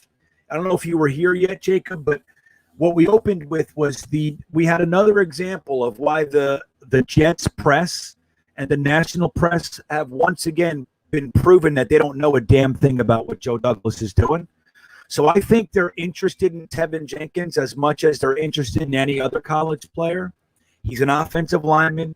He's a very good offensive lineman, and that's what they're looking at. So I don't disagree. It's an easy one to kind of land on. But I don't know if they're interested in him that high as like where he's going to get taken, unless just like Joe Pekulik's statement about using him at guard is now. Did you say using him at guard, or let me see? Or let me see here. I want to just make sure. Yeah, so he was saying take and put Jenkins at guard. Yeah, he can play guard, but I think he's his value is really at tackle. So if he could play guard for a year and then move him back out to tackle, that'd be fine. I think they're probably going to go more for the natural guards, like the natural position, like a natural center, a natural guard. I think they're going to go that way. Don't forget the offense that Shanahan runs. We don't know what a LaFleur offense is yet, but it's really predicated on athleticism at the offensive line position, the open zone. So I don't know. I think the one thing, Jacob, that I can say with confidence is that I do trust Joe Douglas with the offensive line. People, like I got into a conversation early this morning with somebody about Joe Douglas whiffed on the offensive line last year. And I disagree. I mean, he needed to replace 5 positions on the offensive line last year. 5. He found a left tackle. He found a serviceable and good, like I said, I believe on the upward swing, but was one of the more solid right tackles for us. And he found our center. Connor McGovern's a very good center. And if we use Matt guard, that's fine. But he's a very, very good offensive lineman. And he has been his whole career. The beginning of last year, the first half was the worst chunk of football in his whole career. So who do you equate that to? I put it on Gase. So he found three out of the 5 last year and took swings at other guys. He brought in, obviously, Van Roten and Alex Lewis. And then you had, what the hell was his name? Josh Andrews, right? He drafted Cam Clark, who, don't forget, was changing positions in a year with no training camp and no preseason. So there's a lot there. There's a lot of reasons why Cam Clark didn't play last year. But Joe Douglas took a lot of swings, and he was able to give us 3 solid starters last year that are going to translate to this year, transfer over to this year. So I think if they were to go this route and choose Tevin Jenkins and let him play guard and then replace Fanta next year, I'd be absolutely fine with it. That's the best way to do it. That's what I think. So thanks, man. Greg Tarr, my old buddy. How you doing, man? Thank you for the super chat, Greg. Would you trade draft positions with the Niners for Fred Warner? No. It's not enough. It would take, and they don't have the ammo anymore, Greg, for me. To go from 3 to 2, from 2 to 3 in this particular class, in any regular year, just the numeric value between 2 and 3 is a second-round pick. It's pick 50. That's the point differential between 2 and 3. This year, with guys like Zach Wilson, Justin Fields, Trey, everybody sitting up there, to have your pick of those guys instead of waiting to see who else gets the pick and then see who they leave for you to pick, that's incredibly valuable. So I wouldn't do it. It would take Fred Warner and some more. So my short answer would be no. So yeah, it's right. It's fun to think about that stuff. You go, But I think ultimately, if it was my decision, I wouldn't give up my choice at the franchise quarterback for Fred Warner. That's the way I would look at it. So who else we got here? I thought I saw somebody else here, and then we'll get back to the. Did I skip one? Nope. I think I got everybody right. Condom quarterback, right? That's still the best. Yeah.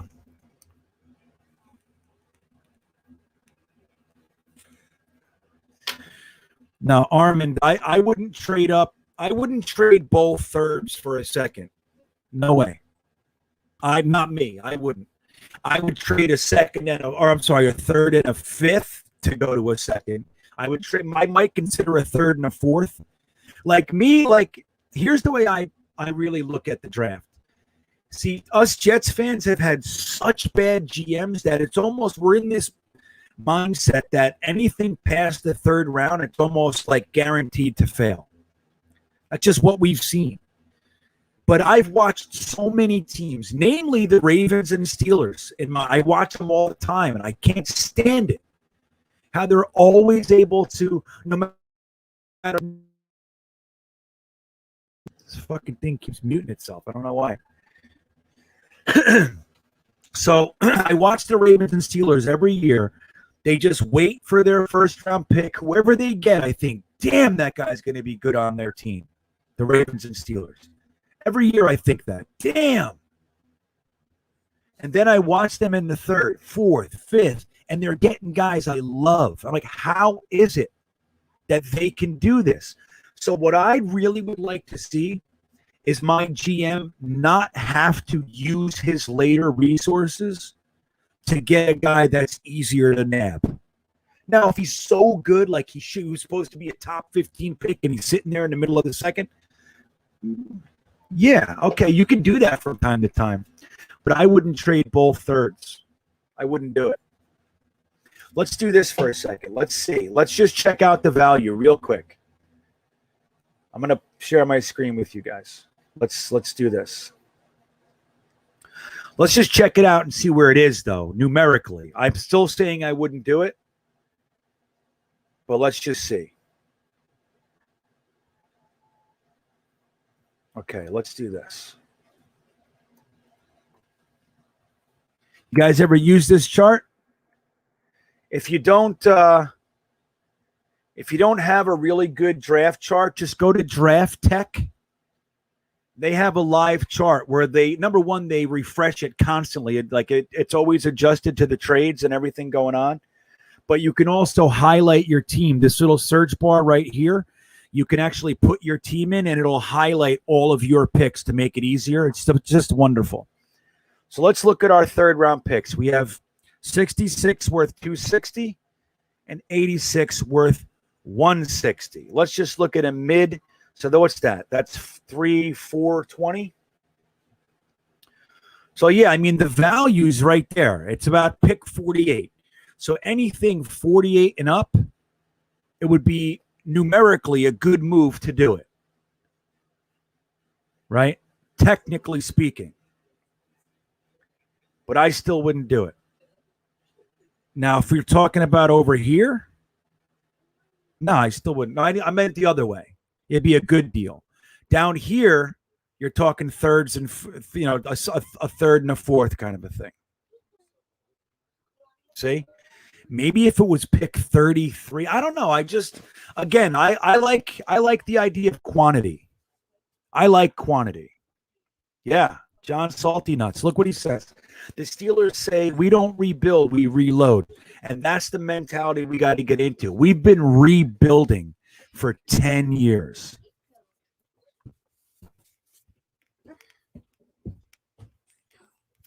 So it's a good question, man.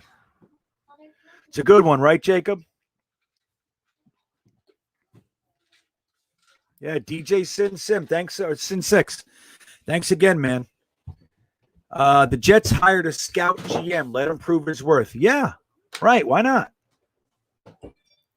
So, and it's not even that, like, he's a scout, and then he's run the scouting department. He's been in charge of the college game, the college part of a front office. You know, he's been an assistant GM. If we didn't hire Joe Douglas that middle of the year, like, we can all laugh at Chris Johnson for being such a moron, for letting Mike McCagnon use that last draft with the third overall pick and then spend $110 million or whatever it was. We can laugh at him because it's so stupid. But at the same time, if we were negotiating against other teams for Joe Douglas, we probably wouldn't have him right now. We would have gotten the third best guy, and we'd still be talking about the same shit. You know what I mean? So when you have a guy who knows how to build a scouting department, knows how to train the scouts, knows the directives to give them, you know, when he gathers the information, knows what he's looking for and how to interpret the information, what it means when you understand what your coach is actually trying to do. Those third through seventh round picks are incredibly valuable. And we couldn't even really hit on our first round picks. And think about Mike McCagnon. He was just taking the best player on the board. That's all he was doing. He was best player available. You know, he did it with Leo. Darren Lee was a little bit different, but still, he was the best guy on the board at 22, I think it was, right? Jamal Adams, you know, he did the same thing for the draft as he's doing now for his career. He told everybody how great he was, and Mike McCagnon bought in, just like everybody else buys in now. Jamal Adams is not good. I don't know what anybody's talking about. He's okay. He's not an all-star. Hold on. How can the quote best safety in the league not be able to catch? Like, it just doesn't make sense. And that's where the argument stops. If you're a defensive back in the NFL and you're supposed to be an all-star, which means you are the best, you need to do a couple of things. One of them is catch passes when they hit you in your face. 16. Yeah, right. Thanks, John. Darren Lee was 16. Have you looked at the Darren Lee draft? Like, look at all the players drafted after him. They didn't. That's the one you give Mike McCagnon a pass because everybody sucked. That was just such a weak draft class. There was a lot of good guys found later, but like that first round, all the highest rated guys, they were, you know, it just wasn't a good class. Nobody did anything. But Piddly-poo, tell me the plays he makes. When did Jamal Adams win the big game for us? I think it happened one time. And like when you look at the games, like his last year with us, he had those 6.5 sacks. Remember? He was going to break the record for sacks and all that jazz. And he didn't till last year, right? But he had 5 sacks in 2 games versus the rookie-led Daniel Jones-led Giants. He had 3 sacks in that game, and he had 2 sacks against the rookie Dwayne Haskins in Washington. Both terrible teams. So what the fuck did he do the rest of the year? What does he do? That's what I don't understand. And don't get me wrong, I liked having him. I always felt like he was out there playing hard and all that stuff. You know, you never had to question that. But, like, I don't know, man. I don't know what to get in 2 firsts for that guy was brilliant. That alone should have us give Joe Douglas a 3-year pass. It's the best trade in Jets history, dude.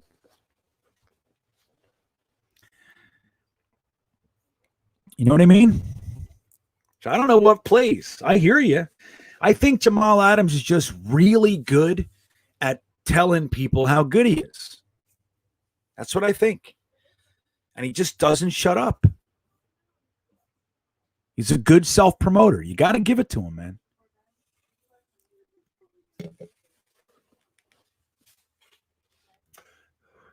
Right, Jacob. People, look, there are a lot of people that's the comeback. It's like, well, he's not really a safety. He's more like a linebacker. It's like, okay, well, then he's an average linebacker. You know what I mean? Like, he's what is his specialty? You know what I'm saying? Like, he does all this hybrid stuff, but none of it changes the game. That's what I mean. Like, it's never like, 31-30 with 8 seconds left and Jamal Adams saves the game. I don't recall. I know that I remember one time Quinnen Williams made the tackle on a play just like that, won the game. Jamal Adams cleaned it up and ran around the field like it was him, and everybody thought it was Jamal Adams. It's like later on you find, oh, that was Quinnen Williams. So he's a promoter. He makes you think. Sorry, I didn't mean to slide into a Jamal Adams thing, but, shit, dude. Yeah, that's really funny, Jimmy. I saw that one. Dave, if you guys haven't seen it, I saw it and laughed my ass off. I actually saw it on Instagram. I didn't know if it was even on YouTube. But it said Jamal Adams career interception highlights, and it's 7 seconds. Dude, I laughed so hard when I saw that. That's a good one. Scott Wilson, thank you for the super chat, my friend. Safe to say we got our 380 for Jamal. That's right. I will applaud you for that. That is what we call a comeback or callback. Oh, my God, I forgot. It's actually called a callback, damn it. That's a brilliant callback. If you guys don't know what he's talking about, it's from my most recent podcast. And that's fantastic. Thank you for that. That is so great. That warms me. That's such a well-placed, interjection of that joke. It was perfect. Your timing is exquisite, Mr. Wilson. Exquisite. Thank you. Well, that's all right, John Emerello. I said 22 anyway, so I was still wrong. So we were both wrong. And that makes me happier because misery loves company.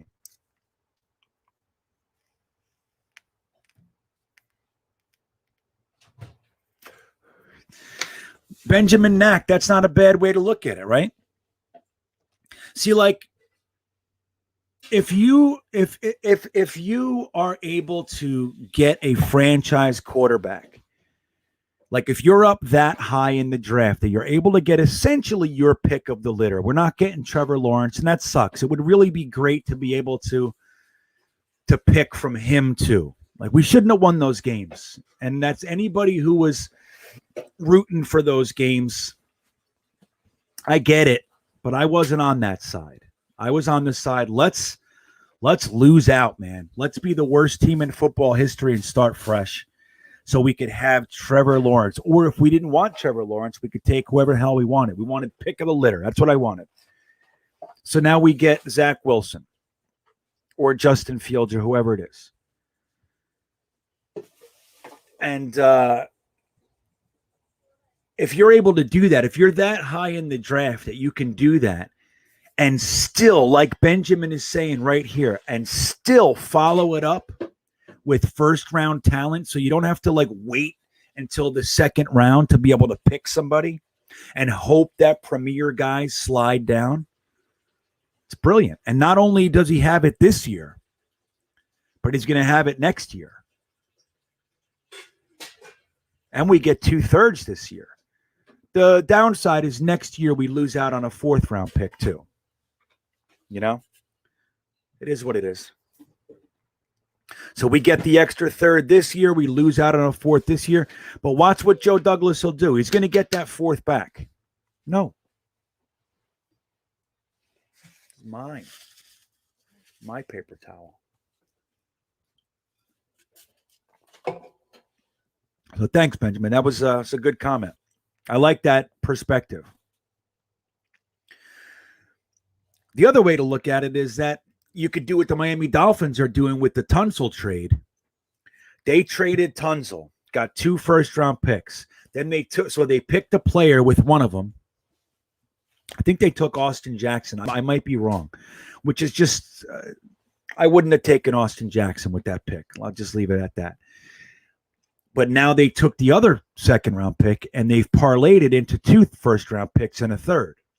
So they're taking that one trade. I would like to see Joe Douglas use a portion of that extra picks, the extra picks that he got in the trade, and spread it out over time. I would like that. Like if he could use that to get a later 1st and a 2nd out of it, or a next year's 1st or something. like trading back pick. Let's say if Seattle really implodes this year, like the whole Russell Wilson thing just degrades terribly for them, and they end up with a top 10 pick. That's ours. And we take that top 10 pick after we get our quarterback and we sell it. You know, I'm a big trade back guy, as you know. I wasn't always. I'm not always that way. But where our team is right now, I just think it makes a ton of sense. Now, what's really going to be is if Zach Wilson somehow ends up, let's say the Jaguars take Trevor Lawrence and the Jets take Zach Wilson, and Zach Wilson somehow ends up being a better quarterback, like if the Jets' luck turns around to such a degree that Zach Wilson ends up being the better of the two, all those guys that rooted for the wins last year against guys like me who rooted for the losses will have been right, because it was those losses that stopped us from taking the guy who would have been worse. See? That's the positive spin. I don't think that's ever going to be the way the Jets' fortunes are. I just want to win a damn Super Bowl. But who knows? Wouldn't it be something? It's like there's a saying, you know, God helps us from, you know, what does he say? God does for us what we can't do for ourselves. Maybe that's what it is. Who knows? My screen is black. You guys don't hear me? Is my screen black? Yeah, I know, right, piddly poo? I know. Hey, I'm working on it. Dude, I got all sorts of takes. Like when I want to tell you guys something. When, you know, guys a lot of the time will wonder if I've thought about a certain perspective. I just want to tell you, I have, usually. I didn't hear condom quarterback, so I'm always willing to hear some new shit. But I'm analytical. I have analytical brain. I'm always thinking of all the possibilities and all that shit. Come on, Robbie.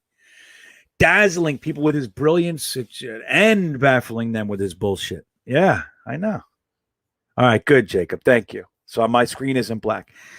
So Ron Leozo or Loizo, thank you for the super chat. GreenBean, if Slater falls past the Giants, would you trade picks 23 and 34 to get him? I would not. I would not. Jesus, I don't know what the hell is going on with this studio today. It keeps putting my mic on mute. I'm going to change mics for a second and see if that works, okay? I'm going to go to the headphones. Bear with me.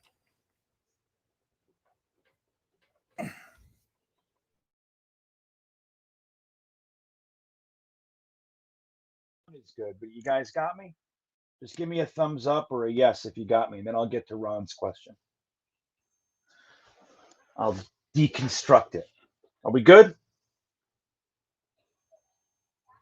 Are we good?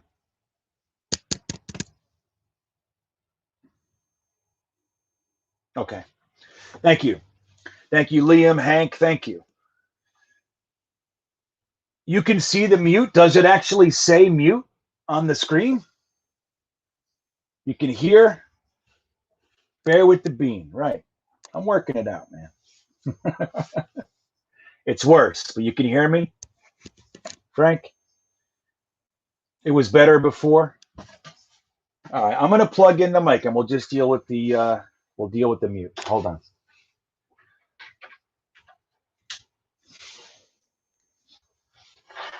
All right, hold on.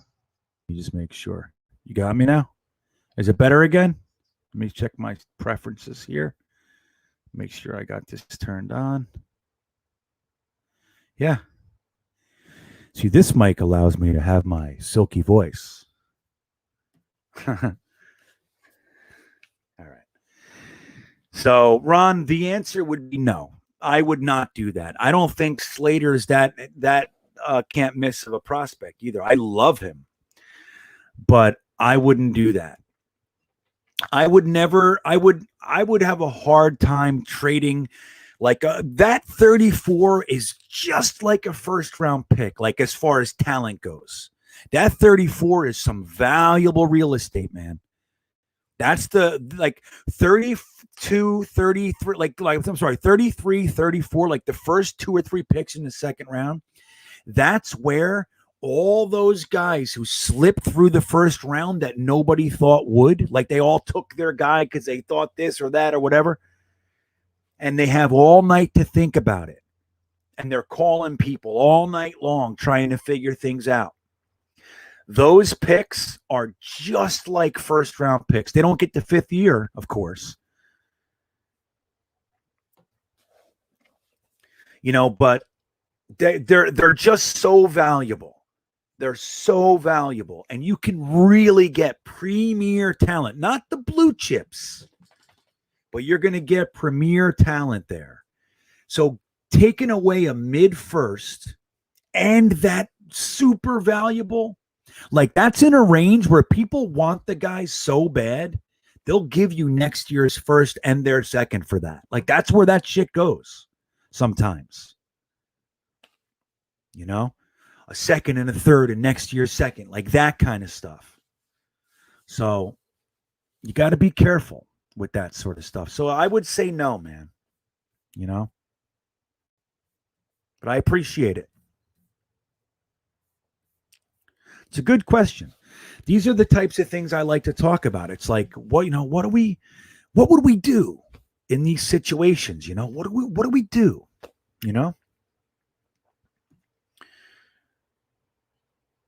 No, can see your eyes, see it on your screen. You paused and you're back. Okay, I got you, Robbie.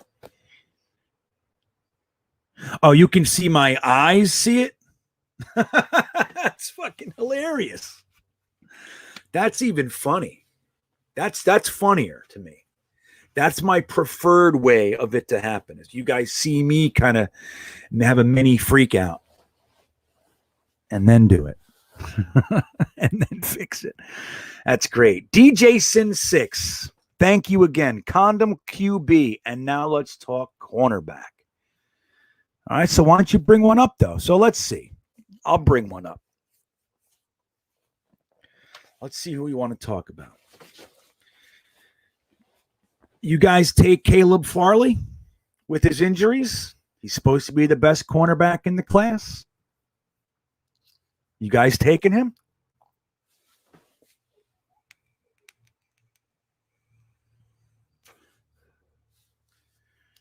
What do you think? What do you think? You guys, what are you guys talking about? Baseball? Holy shit. If Pitts fell to Carolina, would you trade 23-34 now? Well, let's talk about, so would you select Caleb Farley if he slipped to 23? He's not supposed to be there. He's not supposed to be there.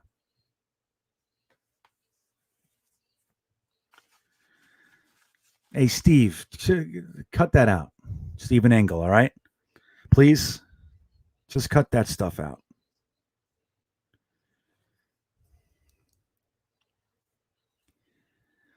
Let's just cut that stuff out.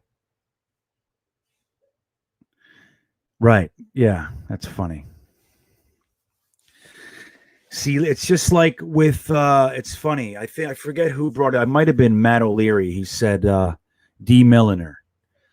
I just can't help but have the same nightmare. Like you say, it depends on the medical eval and all that.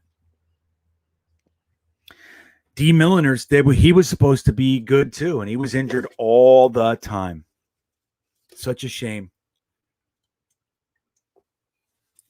But again, and I swore it then. I didn't know why we took him then. I said, the guy's injured. Why are you doing that with the 9th overall pick? Not only that, why did you just trade the greatest cornerback in Jets history to take a young kid with the pick you got for him? Essentially replacing him with him. You put Revis's shadow on top of him. He got here under Revis's shadow. It's like the worst thing to do. People ignore that stuff. It's like not everybody's built that way, man. Give that time. You know what I mean? Don't make it that easy for the comparison to take place. You know what I mean?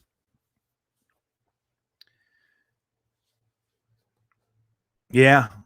You know, when he had that game when correct me if I'm wrong. The way I remember it is when we signed Ed Reed. Ed Reed came over and helped him.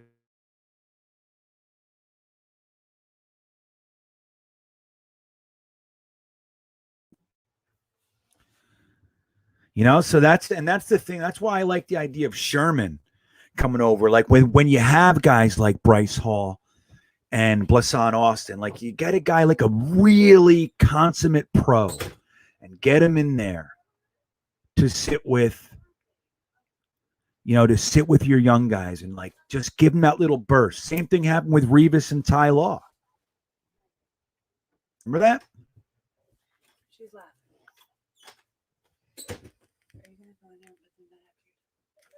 Yeah, now I'm looking at my wife though, Robbie. What? You're gonna go in there and put some Yeah, I'll do that. Okay. Yeah, Sorry. when I'm done. Sorry. I thought my daughter was crying, so I told my wife about it because I can't leave. So it turned out she was laughing. And it turns out I can't tell the difference. So it all sounds like pain to me. You know? So what else? Hold on a second. Condom quarterback. Is that where we still are on the screen? Holy shit. All right, Maurizio Petruzella. Maurizio Petruzella. I got that shit. Thank you for the super chat. Do you think the Jets will draft a tight end or get Ingram? I don't think we're going to get Ingram. I don't think we're signing. I don't think we're doing any of that anymore until after the draft. I think we're going to draft a tight end. I think it'll probably be our 4th round pick. We're going to grab a tight end. That's what I think. He didn't grab one last year. He gave Herndon the year to see if he could do anything. He couldn't catch until like the last 3 games or whatever it was. Wesco was underutilized drastically, and sadly, he was underutilized. It's incredible. And I think Wesco is a good guy to use to not to replace what Juszczyk does, but in a similar capacity to do some of those things. Because he was, Juszczyk is GreenBean. That's funny. Everybody says hello. She says hi. GreenBean. That's a good one, man. So I'd like to see Wesco get his real chance. Guys like Griffin and Daniel Brown and those guys, come on, just beat it. Like they're only stopgaps. Griffin, we had hope for a minute. Joe Douglas signed him, paid him for that hope. He got injured and he's never been the same. He's not the same guy. So you just move those guys out. You brought in Croft. He's a younger guy. He's a great blocker. Let him fill that role. Wesco's another great blocker. Let him try to be the H-back-ish, hybrid. And then bring in a nice threat in the passing game. Bring in a Brevin Jordan. Bring in a Kenny Yeboah. Bring in a Nick Eubanks, Hunter Long. These guys that can really catch. They don't have to be the burners with tons of yard after the catch, but the outlet. You got to have that outlet, man, for the quarterback. When the first and second reads aren't there, he's got to have his best friend hanging around. That's what I think. And, dude, don't forget, man. Fucking Adam Gase's introductory press conference told us all we needed to see. Number one, we all knew he sucked before he was hired. When they hired him, I swear I thought it was a joke. I swear. I sat in silence for a half hour, just like looking around for like, it's not real. That's what I swear. There's a false report. And it was real. And then they gave him that intro press conference. And it was the most insane thing. My wife put her hand on my shoulder when she watched it with me. She literally just said, "I'm so sorry, Kyle." She knew how much I wanted to move on from Bowles. And then it was like she saw that and she's like my wife was like, "What is that?" I'm like, "He's on blow." Everybody know. My wife said the same thing, man. We're drug addicts. We know what the fucking shit looks like. Shit, I lived on the streets of Newark because of that shit. I know what high looks like, guys. That's what that guy was on. Some sort of upper speedy kind of thing. Don't tell me. But I couldn't believe it. And then the smelling salts was the next thing. Then he canceled practice to take everybody to Top Golf. And we said, oh, maybe it's good for bonding. And like, what are we doing? Nobody else is doing that.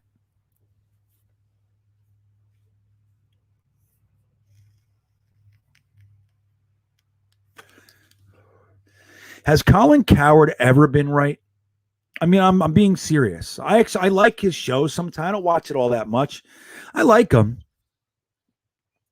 But when is he right, that guy? You know what I mean? Joe, you should take a look at Trey McKitty. I think you will like him. I think you'll like him.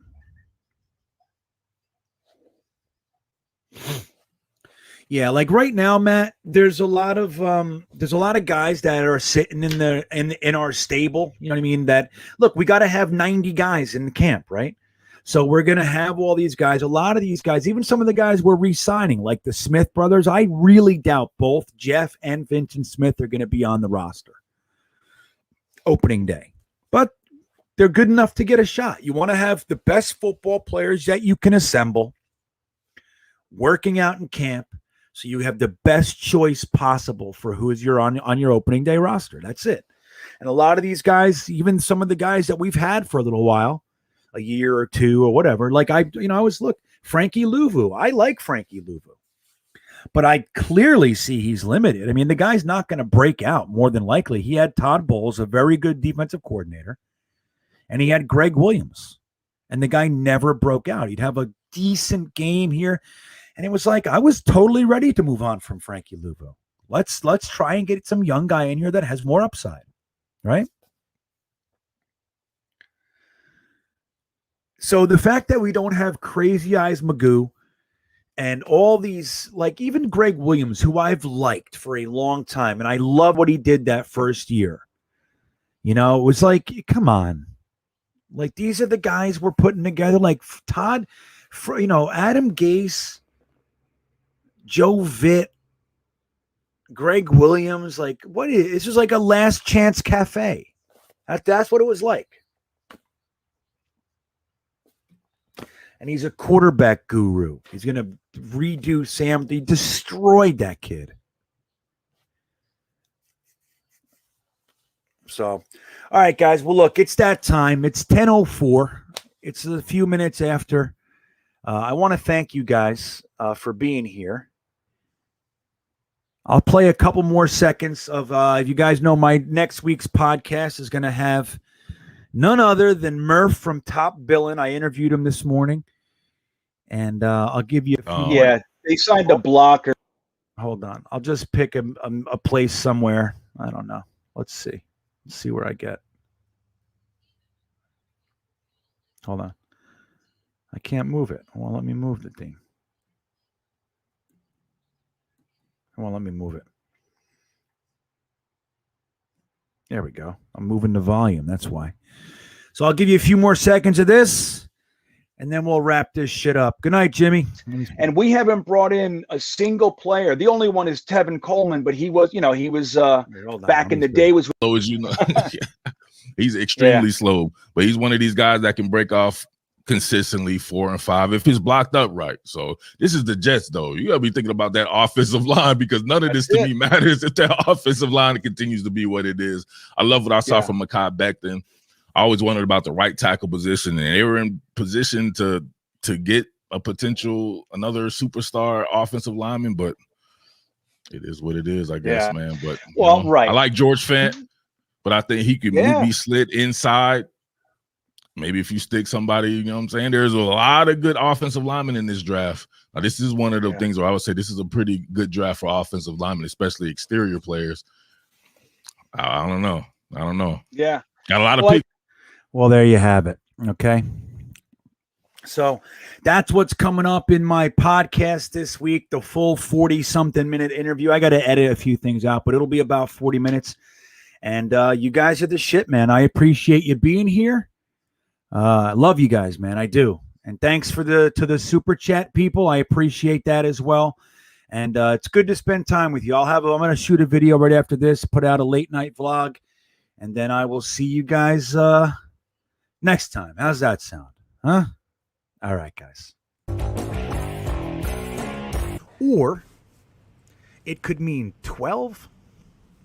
If you want me to slide back 10 spots out of the top 3, past the top 5, past the top 10, you better be coming with more than a first next year and a first the year after that.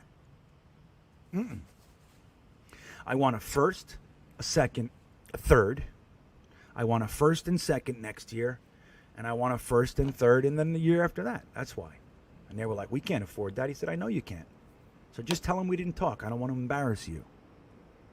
That you don't have enough money to pay for my drill. My drill is worth $380, you see. And you're coming here with $50. You better talk to the Dolphins. I hear they're cheap.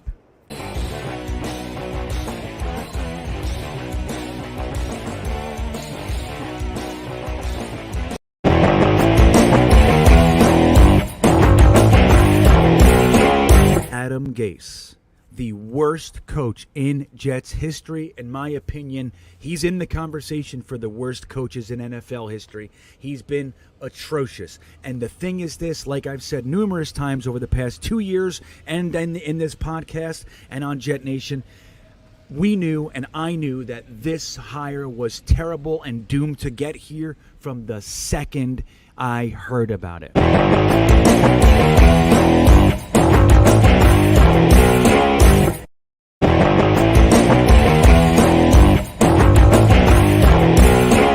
They were beating us up last week about being not good enough. We didn't deserve. We got this guy Shap saying that we don't deserve the number 1 pick. A team like the Jets doesn't deserve to be rewarded with a guy like Trevor Lawrence. This is the shit we hear. So we win a game. Everybody's supposed to be happy. What does the NFL media do? They laugh at us. You guys couldn't even do that. You can't even lose right. Yeah. It's a double-edged sword, and it cuts both ways for us. So, f*** you.